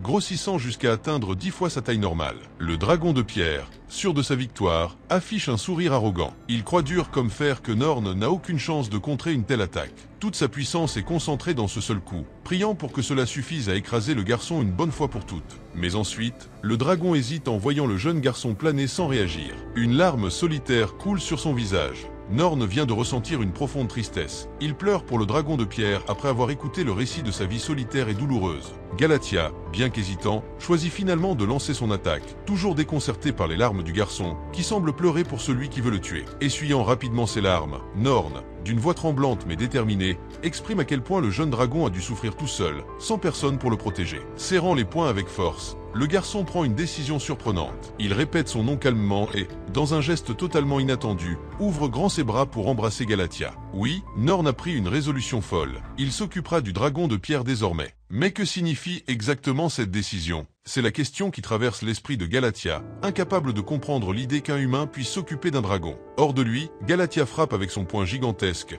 digne de Godzilla, et touche Norn de plein fouet, provoquant un éclair lumineux qui perce les nuages. Le dragon de pierre est épuisé par l'attaque, mais Norn reste là, immobile, avec l'air innocent d'un garçon qui ne ferait pas de mal à un papillon. Cette attitude irrite Galathia au plus haut point. Il martèle encore le garçon d'un coup féroce, incapable de supporter l'idée d'être pris à la légère. L'amour et la compassion, le dragon n'en veut plus. Ces notions lui paraissent absurdes, et il ne supporte plus d'être méprisé ou sous-estimé. Pourtant, sa fureur cède peu à peu la place à une émotion incontrôlable. Les larmes. Débordée par ses sentiments, Galathia pleure enfin. C'est alors que Norn, avec une douce fermeté, attrape la main du dragon de pierre à l'aide de ses gantelets de terre et le tire vers lui pour lui offrir un câlin. Ce geste d'amour inattendu choque une fois de plus Galathia, qui ne sait plus comment réagir. Le regard triste de Norn semble murmurer qu'il ne peut rien faire de plus pour aider Galathia, si ce n'est l'enlacer. Mais le dragon de pierre, troublé et mal à l'aise, exige qu'on le relâche immédiatement. C'est alors que Norn parle enfin, confirmant qu'il éprouve une profonde pitié pour le dragon. Il a compris que Galathia n'a jamais appris à compter sur les autres pour obtenir de l'aide. Depuis qu'il était petit, il a été abandonné et n'a eu d'autre choix que de se battre seul. Mais aujourd'hui, Norn a pris une décision. Il deviendra un parent pour lui. Une idée complètement folle, mais incroyablement belle. Norn demande alors au dragon de pierre de se rendre et de lui faire confiance, car à partir de maintenant, il s'occupera de lui. En entendant ces mots impossibles sortir de la bouche du garçon, Galathia hésite un instant, puis des larmes commencent à couler sur son visage. Le garçon affirme avec conviction qu'il le protégera, quoi qu'il arrive, et que c'est cette promesse qui fait se sentir en sécurité en sa présence. Galathia, perdue dans ses pensées, ne sait plus quoi penser. Devant lui se tient un simple enfant humain qui propose de devenir le parent d'un dragon adulte. Rien de tout cela n'a de sens, et pourtant, le dragon de pierre ne peut nier une chose, le réconfort qu'il ressent grâce à Norn, cette chaleur douce et apaisante qu'il n'a jamais connue auparavant. Comme il est incapable de combattre Norn, le dragon finit par se transformer. Une fumée dense s'échappe et un plus petit dragon apparaît à sa place. Norn, surpris mais ravi, souligne ce changement et comprend que Galathia a accepté sa demande en adoptant une forme de contrat familière. Le petit dragon, hésitant, demande si le garçon est vraiment heureux à l'idée de devenir son parent. Avec un large sourire sur le visage, Norn accepte joyeusement, ajoutant qu'il prendra soin de lui avec considération. Galathia, ému aux larmes, décide alors qu'il est temps de rétablir l'équilibre. Avec un seul sort puissant, il annule tous les dégâts causés par le chaos, en particulier les effets de la pétrification sur ses subordonnés. Il va même jusqu'à restaurer leurs membres blessés, provoquant une régénération complète, y compris chez les humains touchés. Gud, le chasseur de dragons, se relève à son tour, le sort de pétrification levé, et respire enfin à plein poumon. Voyant cela, Norn se précipite joyeusement vers Gud pour recevoir une critique sur son combat contre Galathia. Mais cet idiot de rouquin ne peut s'empêcher de remarquer le nouvel état miniaturisé de Galathia. En observant tout le monde guéri autour de lui, Gud réalise qu'une seule explication est possible. Norn a bel et bien réussi à vaincre le dragon de pierre. Fier de son apprenti, Gud déclare qu'il est temps de retourner à la crèche pour fêter ça autour d'un bon festin. De retour à table, Norn donne à Goku un sérieux concurrent en matière de gloutonnerie. Gud, un brin désespéré, se plaint que le billet de loterie qu'il a gagné risque de l'endetter encore plus avec la quantité astronomique de nourriture que Norn engloutit. Quant à Galathia, il prend une décision radicale, dissoudre tout son groupe et restituer jusqu'au dernier centime qu'il a amassé à ses soi-disant imbéciles. Norn trouve cette décision imprudente, tandis que Gud, trop occupé à faire la fête, ignore la discussion jusqu'à ce que Norn mentionne que son maître n'apprécie pas l'argent volé. Cette révélation laisse Gud en larmes, désespoir à l'idée qu'il ne pourra jamais récupérer tout cet argent. Le plus drôle dans cette histoire, c'est que Norn commence à penser que son maître est incroyablement surpuissant, surtout après leur combat contre Galathia. Inspiré, il rêve de suivre l'exemple de grandeur de Gud. Ce dernier, quant à lui, demande où se trouve Galatia maintenant, se demandant s'il est retourné dans le royaume des dragons. Mais Norn le corrige avec un sourire malicieux. Galatia est en réalité juste à côté d'eux. Quelques coups de porte plus tard, la vérité ne tarde pas à être révélée. On entre à l'intérieur, et surprise, c'est une femme de chambre qui nous accueille. Mais le rebondissement vraiment hilarant, c'est que cette nana n'est autre que Galatia, qui a modifié son apparence pour ressembler à un humain. Oui, ce type a fini par devenir le piège ultime. Norn, amusé, commente en plaisantant sur la décision de Galatia de se transformer en dragonquin fantôme. Mais attendez la suite du rebondissement. Il s'avère que Galatia a toujours été une femme. Elle a simplement choisi d'apparaître comme un homme pour se faciliter la vie. Son vrai nom, Garland Tiabaret, mais elle préfère qu'on l'appelle Ladia. Un peu embarrassée d'appeler Norn papa, elle préfère utiliser son vrai nom. Norn suggère gentiment qu'elle devrait s'y tenir. Leia, rougissante, affirme alors qu'elle a quelque chose de spécial pour lui. Elle sort l'une de ses cornes, imprégnée d'une puissante magie noire, et lui propose de l'utiliser comme symbole pour renforcer sa réputation de chasseur de dragons. La nouvelle enthousiasme Guru et Norn, car cela rendra les choses beaucoup plus faciles. Pour la remercier, Norn tapote gentiment Ladia, qui, en retour, lui offre un câlin sponté. Pendant ce temps, Gud est totalement perdu face au comportement soudainement adorable du dragon de pierre. Avec leur mission accomplie, Gud décide joyeusement qu'il est temps de rentrer pour voir la guilde et faire taire tous ceux qui doutaient de ses capacités. Direction la région de l'extrême nord, où se trouve la ville forteresse de Griol.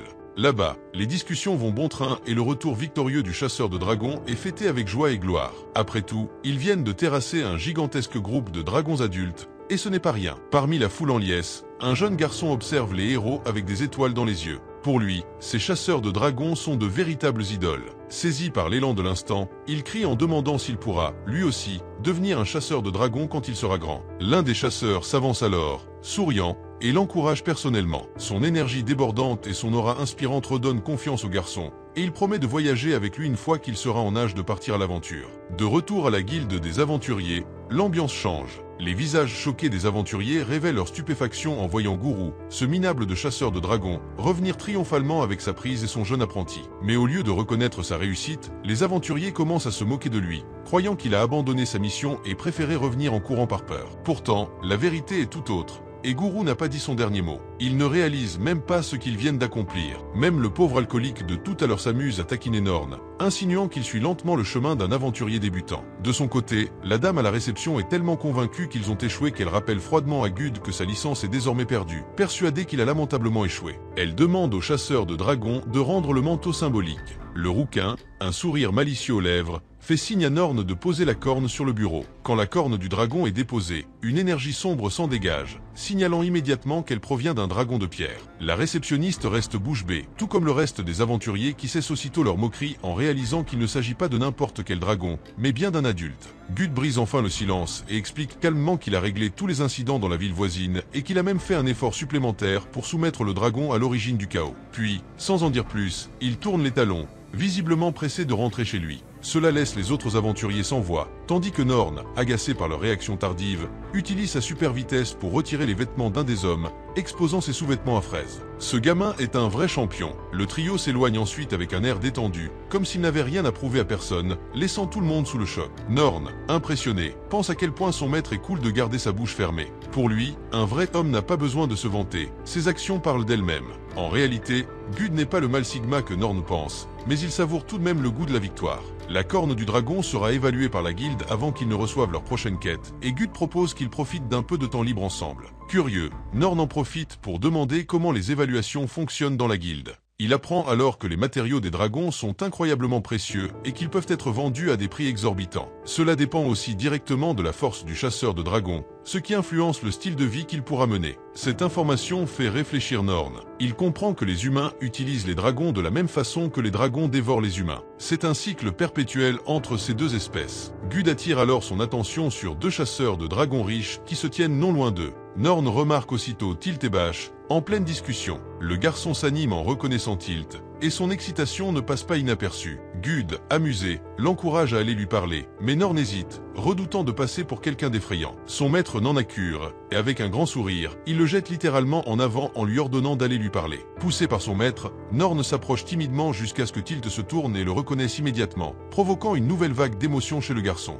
Norn est trop énervé pour parler et se montre incroyablement maladroit. De loin, Gurud observe joyeusement leur interaction, confortablement installé sur un banc. Tilt, ne sachant pas quoi faire face à la situation, décide finalement d'emmener le garçon dans un restaurant. C'est la première fois que Norn entre dans un endroit pareil, et ses yeux s'écarquillent en voyant un parfait magnifiquement décoré, la spécialité du lieu. Tilt veut célébrer ce moment puisqu'elle est venue pour en apprendre davantage sur la première soumission de dragon de Norn. Le garçon, plein d'enthousiasme, confirme en criant presque qu'il n'aurait jamais pu réussir sans Gud. En plus de cela, il est surexcité car il a appris de Gurud que Tilt elle-même s'était entraînée sous sa supervision. Mais à sa grande surprise, la guerrière ne semble pas très bavarde à ce sujet et devient soudainement silencieuse. Intrigué, Norn lui demande si tout va bien. Avec un sourire malicieux, la princesse tueuse de dragons propose alors un marché. Si Norn la bête dans un concours, elle lui révélera tout ce qu'il veut savoir. Le garçon, un brin inquiet, sait qu'il est loin d'être assez fort pour battre quelqu'un comme elle. Mais à sa grande surprise, il ne s'agit pas d'un duel de combat. Tilt attire sa curiosité en annonçant que le concours consistera à manger le parfait le plus rapidement possible.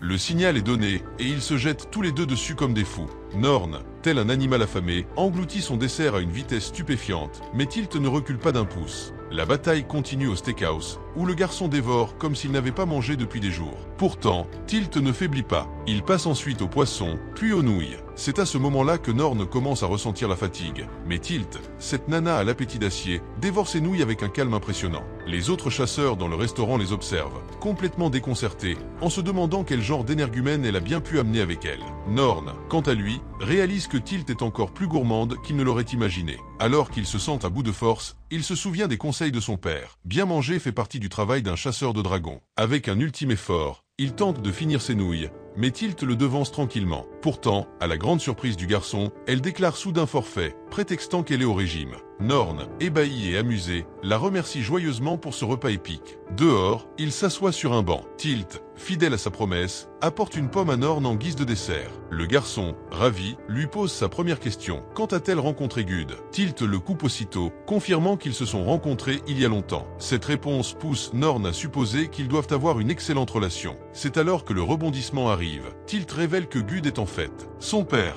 Devant l'incrédulité de Norn, elle insiste avec un sourire pour confirmer leur relation, laissant le garçon abasourdi. Mais pour une raison qui échappe à beaucoup, le garçon ne peut tout simplement pas supporter cette situation, surtout en entendant Tilt l'appeler papa. Cela le laisse complètement perplexe. La scène change alors pour nous emmener vers la Pomme d'Or, un trésor national du pays contenant une quantité impressionnante de force magique. Mais cette pomme a été acquise par un guerrier mystérieux, qui est parti dans un véritable carnage, semant la destruction et la terreur dans la ville-forteresse que nous avons vue auparavant. Malgré tout cela, il en veut encore plus. Un homme tente courageusement de protéger un garçon de cette figure effrayante. On sait que les créatures les plus puissantes n'en ont jamais assez et veulent toujours dévorer davantage. La vue s'élargit alors pour nous montrer la ville-forteresse de Griol dans toute son ampleur, mais cette fois, elle a été entièrement détruite par ces sinistres personnages. La scène revient à Tilt, qui vient tout juste de confirmer sa relation avec le fameux minable chasseur de dragons. Norn, curieux, demande des éclaircissements, et Tilt explique que pour une raison ou une autre, Guru ne se souvient même pas qu'elle est sa fille. Cela est dû au fait que ses parents ont divorcé juste avant sa naissance. En parlant de sa mère, Tilt révèle qu'elle était aussi une puissante chasseuse de dragons.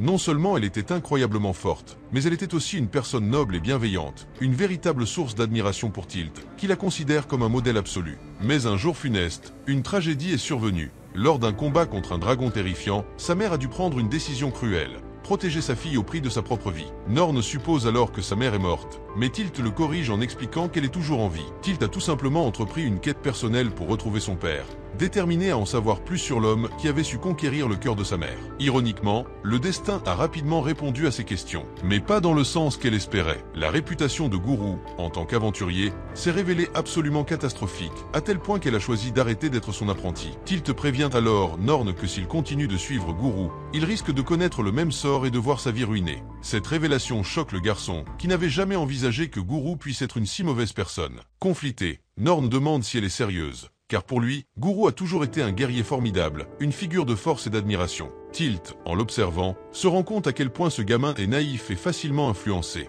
Norn, déconcerté par ces paroles, la voit alors sortir une pierre pour un test. Tilt explique que si Guru est vraiment puissant, il devrait pouvoir esquiver quelque chose d'aussi simple. Norn, cependant, déconseille immédiatement ce genre de test, ce qui la surprend un instant. Le garçon sourit et explique que la capacité de l'œil magique de Guru lui permet de voir à travers toutes les tromperies. Donc, ça ne fonctionnera pas. Même si elle lui jetait une pierre ou une lance, il saurait toujours qu'en l'éviter. En entendant cela, Tilt commence à vraiment se demander si ce gamin n'est pas fou. Mais Norn, déterminé à prouver sa théorie, prend une lance et la lance de toutes ses forces. C'est hilarant parce que, si Guru ne l'évite pas, il est fichu à vie. Et même Tilt comprend que la situation dérape. Le garçon prépare son coup, et avant que Tilt ne puisse l'arrêter, la lance fuse à une vitesse incroyable, se dirigeant droit sur l'homme endormi sur le banc. Guru est un bâtard incroyablement chanceux. Pile au moment où la lance arrive, il baisse la tête par pure coïncidence, évitant le projectile sans le moindre effort. Il se réveille, l'air totalement perdu, et se demande si la guilde a enfin terminé son évaluation. Pendant ce temps, la lance lancée par Norn ne s'arrête pas là et finit par abattre un petit dragon,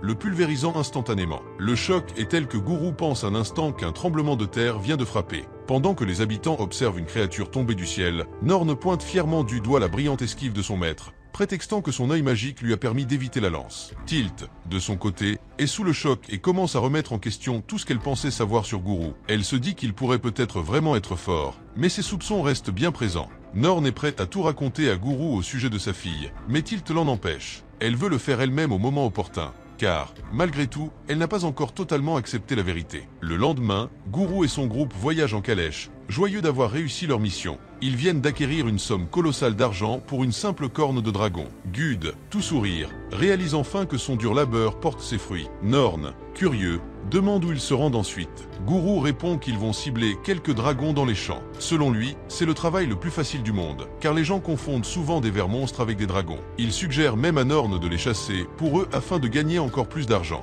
Gud est aussi excitable qu'un gamin devant un jouet quand, soudain, Norn entend une voix appeler à l'aide. C'est un vieil homme, à moitié coincé dans le sol, qui demande de l'aide. Sans hésiter, Norn s'avance pour l'aider, sauvant rapidement le pauvre homme. Celui-ci remercie Gud d'être venu à leur secours et explique qu'en temps normal, il aurait pu sortir seul de la fosse. Mais un tremblement de terre soudain a affaibli son corps. Concernant le dragon, le vieil homme pointe du doigt une fosse souterraine. Gud, intrigué, jette un coup d'œil à l'intérieur, mais il ne voit qu'un petit trou, ce qui lui fait penser qu'il ne s'agit de rien de plus qu'un serpent ou un ver monstre. Cependant, le vieil homme insiste et montre les dizaines d'autres trous dispersés à proximité. Il y en a beaucoup trop pour être causés par une simple petite créature. Il explique que ces trous sont apparus soudainement ces derniers jours et que les tremblements de terre n'ont cessé d'augmenter depuis lors. Soudainement, Ladia alerte Norn alors qu'elle remarque que le garçon semble déjà savoir ce qui se passe. Tous les deux se mettent à renifler l'air et reconnaissent une forte odeur de dragon venant des restes, ce qui les pousse à analyser la situation plus en profondeur. Norn en déduit qu'ils n'ont probablement pas affaire à un dragon ordinaire. En se concentrant, il sent quelque chose venant du sous-sol et se demande si le dragon pourrait être caché à l'intérieur. Guru, le guerrier maladroit qu'il est, propose alors au garçon de saupoudrer une poudre répulsive dans tous les trousseaux fins. Le vieil homme, à la fois sceptique et choqué, n'en revient pas qu'un adulte puisse confier une telle tâche à un enfant. Mais Norn accepte sans la moindre hésitation, comprenant qu'il s'agit en réalité d'une tactique de diversion. Le garçon jette d'abord le sac en l'air avant d'activer sa magie du langage des dragons. Utilisant sa capacité rugissement du dragon, il disperse la poudre de façon homogène dans tous les trous. Le vieil homme est ébahi par les talents du garçon, tandis que Guru reste concentré, observant le sol avec attention, attendant que quelque chose émerge. Le sol gronde, et un tremblement secoue la zone. Guru comprend que le monstre est enfin sur le point de sortir. Norn ordonne au vieil homme de se tenir droit, prêt à tout. Puis, la créature finit par émerger, laissant tout le monde sans voix devant sa taille gigantesque. Mais là, surprise, ce n'est pas un dragon gigantesque comme il le pensait, mais des centaines de vers boas sortant du trou. Guru, totalement terrifié, déclare qu'il ne veut rien avoir à faire avec ça. Pourtant, Norn reste perplexe, car il a clairement senti une présence bien plus impressionnante que ces simples vers. Guru, convaincu qu'ils ont atteint leur cible, ordonne à Norn de s'en occuper. Mais soudain, Guru est emporté par la force d'un geyser qui surgit du sol, marquant cette fois l'apparition du vrai monstre. Norn fixe le regard sur Nozushi, un immense dragon de terre. Sa taille colossale fait frissonner le vieil homme, surtout qu'il n'y a qu'un garçon pour l'affronter. Il recommande alors d'appeler des renforts, mais Norn est déjà passé à l'attaque. Avec un coup de pied puissant, il frappe directement le dragon, le renversant au sol sous le regard ébahi du vieil homme. Il n'aurait jamais imaginé voir un garçon submerger un dragon aussi gigantesque avec une telle facilité. Sans perdre de temps, Norn déchaîne un coup de pied enflammé qui écrase la bête au sol. Guru se relève, fier du garçon et de ses capacités incroyables. Mais contre toute attente, le dragon commence à parler. Norn, capable de comprendre sa langue, s'arrête net et comprend qu'il ne devrait pas partir si vite. Il s'avère qu'ils sont appelés par Midjar Zoré, un ancien dragon souterrain qui a vécu sous terre pendant plus de 1000 ans. Rien que son nom donne des frissons à Guru, car il s'agit d'un véritable dragon légendaire. Pourtant, Norn est surexcité à l'idée d'y aller, tandis que Guru, eh bien, il panique totalement comme une vraie poule mouillée. Il ne veut vraiment pas en faire partie, mais Norn le traîne quand même dans le trou. Parlons maintenant de Nozushi, le dragon qu'il vient de battre. Il s'avère que Nozushi est l'un des serviteurs de l'armure de Midjar. Lors de leur conversation précédente, la créature s'est excusée de les avoir attaqués par négligence. En réalité, Nozushi est remonté à la surface pour demander de l'aide, car quelque chose perturbe le sous-sol. Mais ce quelque chose reste encore un mystère. Guru, quant à lui, plonge son visage dans ses mains en soupirant, tandis que Norn et Ladia atterrissent nonchalamment. Le garçon examine les environs et réalise qu'il se trouve dans un donjon enchanté, une véritable légende. Pendant que Guru commence à perdre la tête en comprenant qu'ils sont face à des ruines antiques, il rappelle à Norn que de nombreux aventuriers y perdent la vie. Cette révélation choque le garçon, qui se sent submergé par l'aura étrange du donjon. Norn commence à douter de sa force et se demande s'il pourra s'en sortir seul. Mais très vite, il se ressaisit. Après tout, son maître tout-puissant de niveau divin est là pour le protéger. Pendant ce temps, on peut clairement lire sur le visage de Guru qu'il ne rêve que d'une chose: sortir d'ici au plus vite. Ils s'aventurent donc dans le donjon, et à mesure qu'ils avancent, l'exploration semble être sans fin. Norn remarque à quel point le donjon paraît immense, mais son maître lui crie dessus pour marcher sans plan ni objectif. Le garçon réplique qu'il peut sentir l'odeur d'un dragon, qui devient de plus en plus forte au fur et à mesure qu'il s'approche. Il propose alors d'explorer encore plus profondément. Soudain, Norn passe à l'action et active à nouveau la magie du langage des dragons. Cette fois, il libère un souffle du dragon de feu, envoyant des flammes dévastatrices vers les entrailles du donjon. Il sent que son attaque a touché sa cible, mais ressent également une autre présence au loin. Il insiste pour explorer encore plus profondément. Finalement, il trouve une créature juste devant eux, un rhinocéros à cornes qui a été pulvérisé par l'attaque de Norn. Guru reste abasourdi par les pouvoirs du garçon. Même un aventurier expérimenté aurait du mal à vaincre un monstre de rang aussi facilement. Juste à ce moment-là, Norn et son groupe croisent Tilt et Bash, qui semblent également explorer le donjon. Bash, le rouquin bruyant, est surpris de voir autant d'entrées dans un seul donjon. Curieux, il demande ce que Norn et les autres font là. Tilt explique qu'ils ont reçu une demande concernant les monstres dans ce donjon. Guru, toujours dans son rôle d'aventurier bruyant, tapote fièrement l'épaule de son apprenti pour le féliciter. Mais Tilt est rapide à le remettre à sa place. Elle enfonce sa main dans la sienne et lui rappelle qu'elle ne travaille plus sous ses ordres. Guru est un peu choqué par cette froideur soudaine, mais il remarque aussi qu'il n'avait pas ressenti une énergie aussi dense depuis très longtemps. Plus ils descendent dans les niveaux inférieurs, plus le pouvoir magique devient épais et oppressant. Plus Norn active sa propre contre-énergie pour résister au pouvoir du dragon, plus il se met à penser que son maître doit faire l'inverse en réduisant sa production magique à zéro. Ce qu'il ignore, c'est que Guru n'a tout simplement aucune énergie magique pour commencer. Pendant ce temps, l'odeur se fait de plus en plus forte, ce qui amène Norn à se demander si cela vient de la magie de Midjar Zoré ou si quelque chose d'encore plus sinistre est en jeu. Ils finissent enfin par arriver. Norn explique que Midjar Zoré se trouve juste devant. Soudain, le sol se met à trembler violemment et une voix profonde résonne, exigeant de savoir qui ils sont avant de révéler sa véritable forme. La créature monstrueuse se dévoile. C'est l'armure du dragon Midjar. Ce dragon colossal ordonne immédiatement aux humains de partir. Bash est cloué sur place, sentant la force écrasante du vrai dragon, tandis que Ladia est submergée par l'aura magique impressionnante du monstre. Norn, de son côté, s'approche joyeusement de la bête, prétendant l'avoir déjà rencontrée. Midjar Zoré reconnaît le garçon et le salue, impressionné par sa capacité à atteindre les entrailles du donjon. Tout le monde est choqué. Un enfant connaît un vrai dragon comme si de rien n'était. Ce même monstre est si puissant qu'il est capable de déplacer des plaques tectoniques entières rien qu'en bougeant. Tous les chasseurs de dragons qui ont osé défier cette bête n'ont trouvé qu'une fin tragique. Pourtant, Midjar Zoré s'excuse humblement auprès des humains. Norn se remémore les moments où il jouait avec lui quand il était enfant. Mais il reste curieux. Que se passe-t-il pour qu'un dragon aussi puissant ait besoin d'aide? Midjar Zoré finit par avouer qu'il a été blessé au cou. Norn, intrigué, sait qu'un dragon comme Midjar ne pourrait pas être endommagé par un simple glissement de terrain ou une petite créature. Quelque chose de beaucoup plus redoutable doit être en cause. Il s'avère qu'une personne inconnue a réussi à le maîtriser et à le blesser. Cette révélation surprend tout le monde, surtout Norn,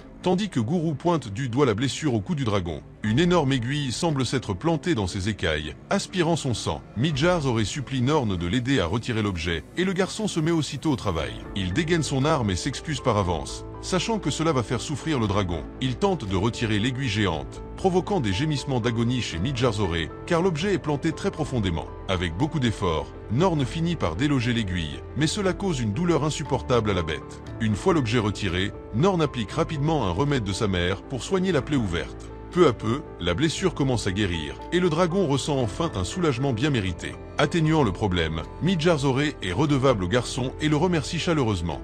Bash, quant à lui, fixe son attention sur la lance qui était logée dans les écailles du dragon. Elle ressemble à une seringue et contient du fluide corporel de Midjarswarmé collecté à l'intérieur. Le vrai dragon explique que son fluide agit comme un puissant élixir, et que la personne mystérieuse revient périodiquement pour le récupérer. Heureusement, cet individu n'est pas là en ce moment pour lui causer davantage de tort. Guru, toujours en train de ruminer, se demande qui pourrait bien être assez fort et audacieux pour défier un véritable dragon. Bash, absorbé dans ses pensées, est soudain interrompu lorsque la créature les surprend par derrière. Tout semble bien se passer, jusqu'à ce qu'ils aperçoivent enfin le coupable, debout au loin. Son corps dégage une énergie sombre, et il ne ressemble presque plus à un humain. Même Norn ressent une intense intimidation face à sa présence maléfique et comprend immédiatement que ce type est dangereux. Il alerte rapidement le groupe de reculer. La scène qui suit est déchirante. Le méchant a été assez fort pour décapiter Midjarzoré d'un seul coup net. La tête du dragon repose au sol, coupée de son corps, sous les yeux horrifiés de Norn. Même Guru reste bouche bée, incapable de croire qu'une telle créature ait pu être terrassée si facilement.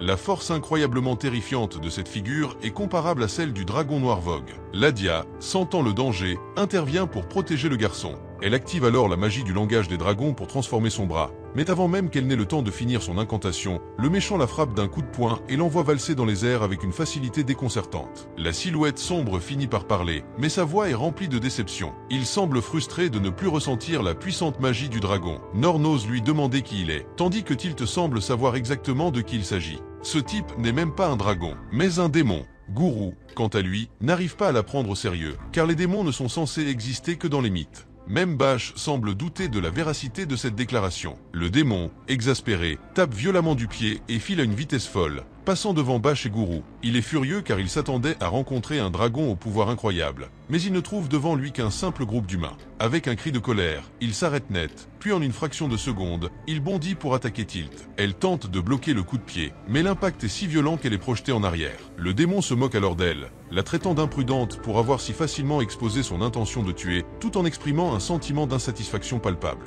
Le démon remarque soudain qu'il meurt de faim pour de bon. Norn est la deuxième personne à oser défier ces créatures, mais son attaque est bloquée avec une facilité déconcertante, comme si elle n'était rien de plus qu'une plume. Même le garçon est sous le choc alors qu'il recule prudemment du démon. Ce dernier, cependant, semble se moquer complètement du combat et tourne son attention vers le corps de Midjarzoré. Décidé à se remplir l'estomac avant d'affronter les guerriers, il arrache le cœur du dragon et le mordit comme si ce n'était qu'un vulgaire encas. Les émotions de Norn s'enflamment à chaque geste du démon. Mais même ce festin n'est pas à la hauteur des attentes du démon. Il grimace de dégoût, affirmant que le liquide rempli de vie a bien meilleur goût. Réalisant qu'ils sont totalement surclassés, Tilt détourne son attention vers Norn tandis que le démon, d'une voix terrifiante, déclare qu'il se régalera de leurs organes pour apaiser son appétit. C'est à ce moment-là que Norn se souvient d'une histoire que son père lui racontait autrefois. Il y a de nombreuses années, les humains et les dragons étaient engagés dans une guerre sans fin. Mais pendant ce conflit, de terrifiants êtres maléfiques, appelés démons, ont commencé à apparaître. Divins dans leur cruauté, ils ont torturé aussi bien les humains que les dragons. Face à cette menace, les deux espèces se sont alliées pour la première fois de l'histoire. Ensemble, humains et dragons ont défié les démons dans un combat acharné. Après une guerre longue et difficile,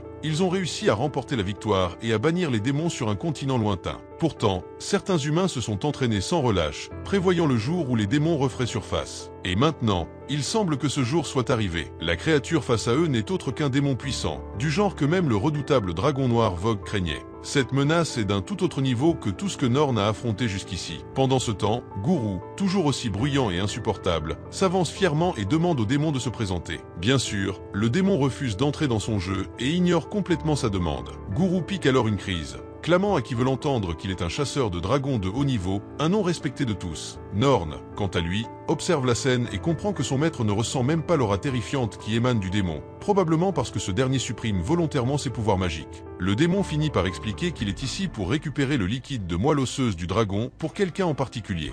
Guru, agacé, veut savoir pour qui il travaille, mais le démon trouve ces bavardages tellement inutiles qu'il décide qu'il vaut mieux les tuer tout de suite. Sans perdre de temps, le démon active alors la magie du langage des dragons, invoquant une griffe de dragon de terre qui s'érige hors du sol, prête à frapper. l'attaque est arrêtée de justesse par Tilt et Norn, qui peinent à suivre le rythme. Ce qui est vraiment surprenant, c'est que le démon utilise la magie du dragon et lance un sort qui amplifie son intensité en fonction de sa cible. Norn comprend rapidement que la situation risque de devenir très compliquée pour eux. Pendant ce temps, Guru trouve enfin une opportunité de frapper avec sa lame. Oui, vous avez bien entendu, il fait enfin quelque chose d'utile. Il tranche le dos du démon et lui inflige une bonne dose de dégâts, libérant ainsi Tilt et Norn de son emprise. La princesse tueuse de dragons reste sans voix en voyant Guru attaquer sans même utiliser de pouvoir magique pour amplifier son corps. De plus, il a réussi à masquer son intention de tuer, ce qui lui a permis de frapper sans être repéré. En bref, pas de magie, pas d'intention de tuer. Ils appellent ça l'état de néant. Norn est tellement impressionné par les talents de son maître qu'il commence à penser que même les démons ne peuvent pas rivaliser avec lui. Le démon, pour sa part, est tellement surpris par l'attaque de Guru qu'il décide de révéler son nom, Giselda. Cependant, ce dernier réalise qu'il a baissé sa garde trop facilement. Il commence alors à prendre Guru au sérieux, se disant enfin qu'il a trouvé un humain digne de l'affronter. En réponse, Giselda augmente ses propres pouvoirs magiques, ce qui écrase instantanément Norn sous leur intensité. Mais le démon ne veut pas s'en prendre à Guru tout de suite. Il le garde pour la fin, comme un plat principal. En un éclair, Giselda disparaît dans les airs, et avant même que Bash ne comprenne ce qui se passe, il est frappé par un coup de poing tonitruant. Tilt, trop distraite par sa chute, devient la prochaine cible du démon. Elle bloque l'attaque avec son épée, mais la force du coup est si énorme qu'elle est projetée contre un mur. Elle se relève rapidement pour contre-attaquer, mais Giselda esquive facilement son coup, la félicitant même pour sa légèreté. À ce stade, Guru commence à perdre son calme. Il réalise enfin à quel point leur adversaire est puissant. Ladia recommande qu'il lance une attaque commune, ce qui pousse Tilt à se mettre en position. Pendant ce temps, l'attaque précédente du démon a envoyé Bash voler hors du donjon. Un seul coup lui donne l'impression d'être à l'agonie. Heureusement, Norn réagit rapidement et utilise ses capacités de vol pour l'attraper, laissant tout le monde ébahi par son talent. Norn avoue qu'il n'a jamais vu une attaque aussi puissante auparavant. Le démon est clairement beaucoup trop fort pour qu'il puisse le gérer seul. Dans les airs, Bash est complètement figé. N'étant pas habitué à cette sensation de vol, Norn lui recommande de retourner au donjon pour vérifier comment Tilt s'en sort. Mais le garçon n'est pas trop inquiet. Après tout, son maître de niveau divin est toujours là pour sauver la mise. Et puis, il y a aussi la puissance redoutable de la princesse tueuse de dragons. Elle ne sera pas facile à battre. Enfin, c'est ce qu'il pensait, car à l'intérieur du donjon, Tilt est sur le point de rencontrer sa fin aux mains du démon. Bien qu'impressionné par ses pouvoirs, cela ne change en rien le fait qu'elle ait été vaincue. C'est pareil pour Ladia, qui peine même à se relever. Le démon jette le corps de Tilt au sol avant de se rapprocher de sa cible finale. Guru, la princesse tueuse de dragons, à bout de force, tente d'atteindre son arme dans un ultime effort. Pendant ce temps, Norn vole aussi vite qu'il peut pour retourner dans le donjon, convaincu qu'il ne sera pas si facile à abattre. Il pense que le moment est venu pour lui d'utiliser Excalibur, l'arme qu'il a reçue de son père. Mais alors qu'il se prépare, tout repose désormais entre les mains de Guru, qui commence à paniquer en réalisant à quel point ce démon est puissant. Même le dragon de pierre, Ladia, est submergé par sa frustration face aux souffrances causées par le démon.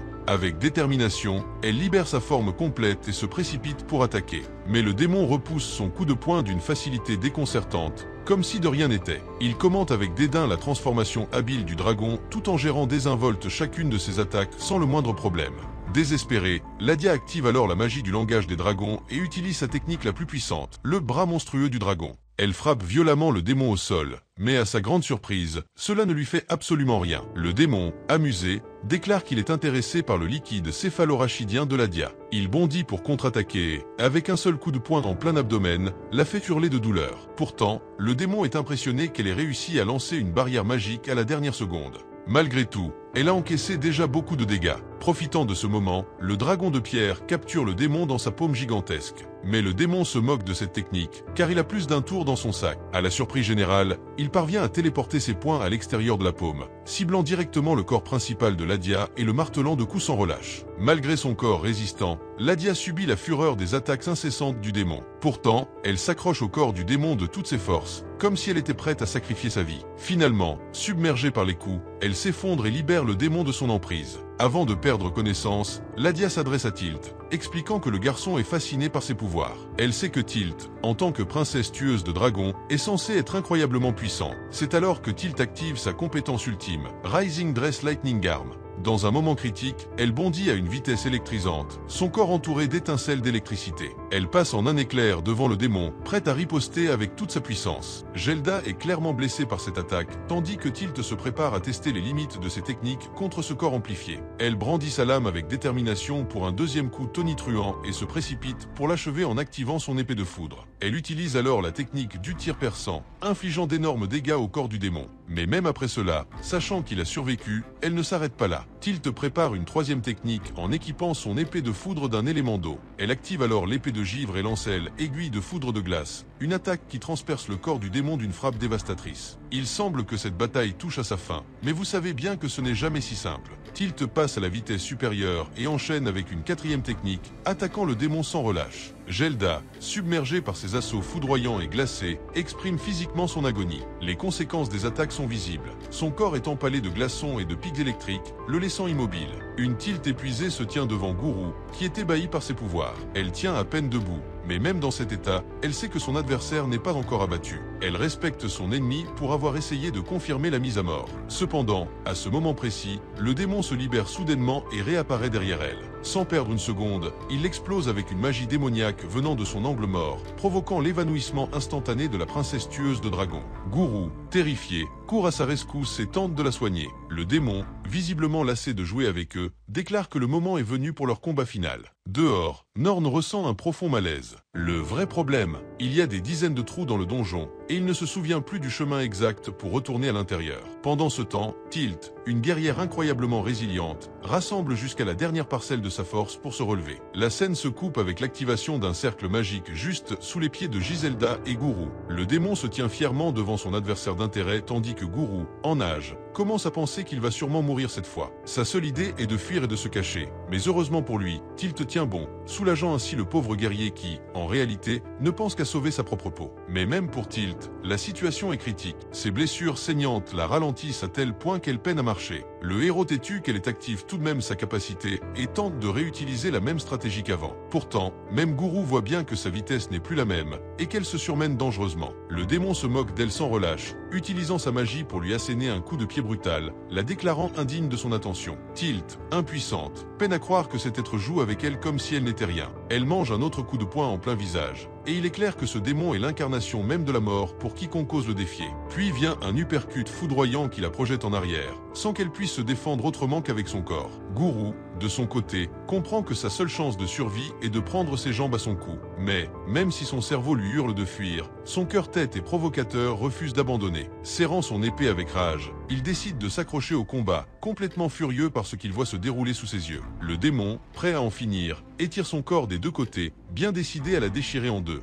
Dans un ultime effort désespoir, Tilt prépare son arme et vise directement le visage du démon dans l'espoir de le tuer. Mais même cette attaque brutale se révèle inutile. Son arme est stoppée net dans la main du démon. Tout semble perdu jusqu'à ce que le corps de Giselda frissonne soudainement, sentant une présence approcher à grande vitesse. C'est Guru. Avec sa magie soigneusement supprimée, il frappe une fois de plus, prenant le démon par surprise. Le guerrier pense avoir fait un travail incroyable en trouvant une faille dans ses défenses. Guru hurle à Giselda de libérer Tilt, tout en enchaînant avec ses meilleures techniques d'épée, espérant qu'au moins une attaque atterrira. Mais le démon, impassible, ne ressent presque rien. Guru donne tout ce qu'il a, abattant sa lame avec une force désespérée, mais même la bravoure ne suffit pas face à un ennemi aussi redoutable. Giselda retourne soudainement la situation, transformant la lame de Guru en une arme contre lui. Le guerrier roux, maintenant sans défense, comprend que son heure est venue. La lame du démon le transperce, et Guru accepte son sort avec dignité, s'excusant silencieusement de ne pas avoir été capable de sauver son disciple. Mais juste au moment critique, Tilt surgit de nulle part et attaque le démon alors qu'il est distrait par Guru. Elle forme une crête magique qui l'immobilise exactement là où elle le voulait. Elle reconnaît silencieusement la contribution cruciale de Guru au combat, le considérant enfin comme son père. Tilt active alors une technique spectaculaire, elle épée d'eau aux 6 couleurs. D'un geste assuré, elle gèle le corps du démon. Ordonnant à Guru de rester à sa place, Tilt libère les effets impressionnants de sa technique. Plusieurs copies d'elle apparaissent et foncent simultanément sur le démon, l'attaquant sous tous les angles avec une synchronisation parfaite. Elle le tranche et le coupe avec 100 coups, bien consciente que ce démon possède un corps magique capable de se régénérer. Cette fois, Tilt a pris ses précautions pour s'assurer que cela ne se reproduise plus. On le voit clairement lorsque le bras de Gelda gèle et se brise en 1000 morceaux. Ses attaques deviennent de plus en plus brutales, culminant avec une dernière offensive impitoyable. Après son coup final, Gelda est entièrement figée, comme un glaçon désespéré. Mais Tilt ne laisse rien au hasard. Elle décide de découper son corps gelé en une myriade de fragments, réduisant le démon en particules de glace. Cette fois, il semble que le combat soit enfin terminé. Cependant, Tilt est à bout de force. Elle s'effondre l'instant d'après, mais Guru la rattrape juste à temps. Ses yeux s'emplissent de larmes, donnant l'impression qu'il était réellement inquiet. Ce qui est vraiment drôle, c'est qu'il est juste soulagé qu'elle ait réussi à maîtriser la menace et à sauver leur derrière. Tilt, un peu agacé par son commentaire idiot, pointe aussitôt son arme sur lui, histoire de lui remettre les idées en place. Pendant ce temps, Ladia est impressionnée par les compétences de Tilt, qui correspondent parfaitement à sa réputation. Guru félicite également le dragon de pierre pour sa contribution décisive dans le combat. Avec le démon vaincu, il se demande où est passé Norn. Mais Guru, toujours confiant, affirme que rien ne pourrait retenir Norn très longtemps. Alors qu'ils savourent leur victoire, une présence terrifiante fait trembler le sol. Les trois compères se figent et regardent avec horreur le cadavre du véritable dragon Midjar. Son corps est enveloppé d'énergie noire, laissant planer une question effrayante. Que se passe-t-il encore? Si vous pensiez que Giselda était déjà un problème, alors j'ai une mauvaise nouvelle pour vous. D'une manière ou d'une autre, le démon a survécu et absorbé le corps du véritable dragon pour parfaire sa régénération. C'était la seule solution pour ressusciter après les dégâts causés par l'attaque de Tilt. En voyant leur visage horrifié, on dirait qu'ils viennent de perdre tout espoir. Désormais, Gelda arbore une apparence de dragon démoniaque et demande d'un ton amusé comment il compte échapper à la mort cette fois-ci. Il est devenu si puissant que sa force est comparable à celle du roi démon lui-même. Ladia fait de son mieux pour soigner Tilt avec le peu de temps dont il dispose, tandis que Tilt, blessé, refuse toujours de reculer face au combat. Giselda tente de lancer une attaque, mais, visiblement, il ne maîtrise pas encore ses nouvelles capacités. Malgré cela, il parvient à lancer un souffle de dragon d'une puissance terrifiante. Le souffle rase littéralement tout sur son passage, créant un cratère géant qui ouvre une sortie vers l'extérieur du donjon. On peut voir l'énorme dévastation laissée derrière. Gelda, satisfait de cette nouvelle capacité, se tient prêt à les abattre une bonne fois pour toutes. Le démon évolué libère des épines magiques imprégnées de magie noire. Avec un seul coup, il parvient à en blesser deux d'un seul coup, touchant à la fois Ladia et Guru. Le démon semble pleinement satisfait, ayant maintenant combiné les capacités magiques du dragon avec ses propres pouvoirs. Tilt profite d'une ouverture et tente de l'abattre avec une attaque perçante et électrique de son épée, mais elle sous-estime largement son adversaire. L'attaque est bloquée sans effort par les écailles défensives du dragon démoniaque. Gelda riposte immédiatement et, dans un élan presque moqueur, complimente les talents de combat de Tilt, qui dépasse ses attentes. Il l'immobilise avec sa magie noire et déclare qu'elle serait une candidate idéale pour être offerte à son maître. Guru, mal en point, tente de se relever avec ses dernières forces alors que Gelda resserre son emprise sur Tilt. Le monstre lui offre un choix cruel.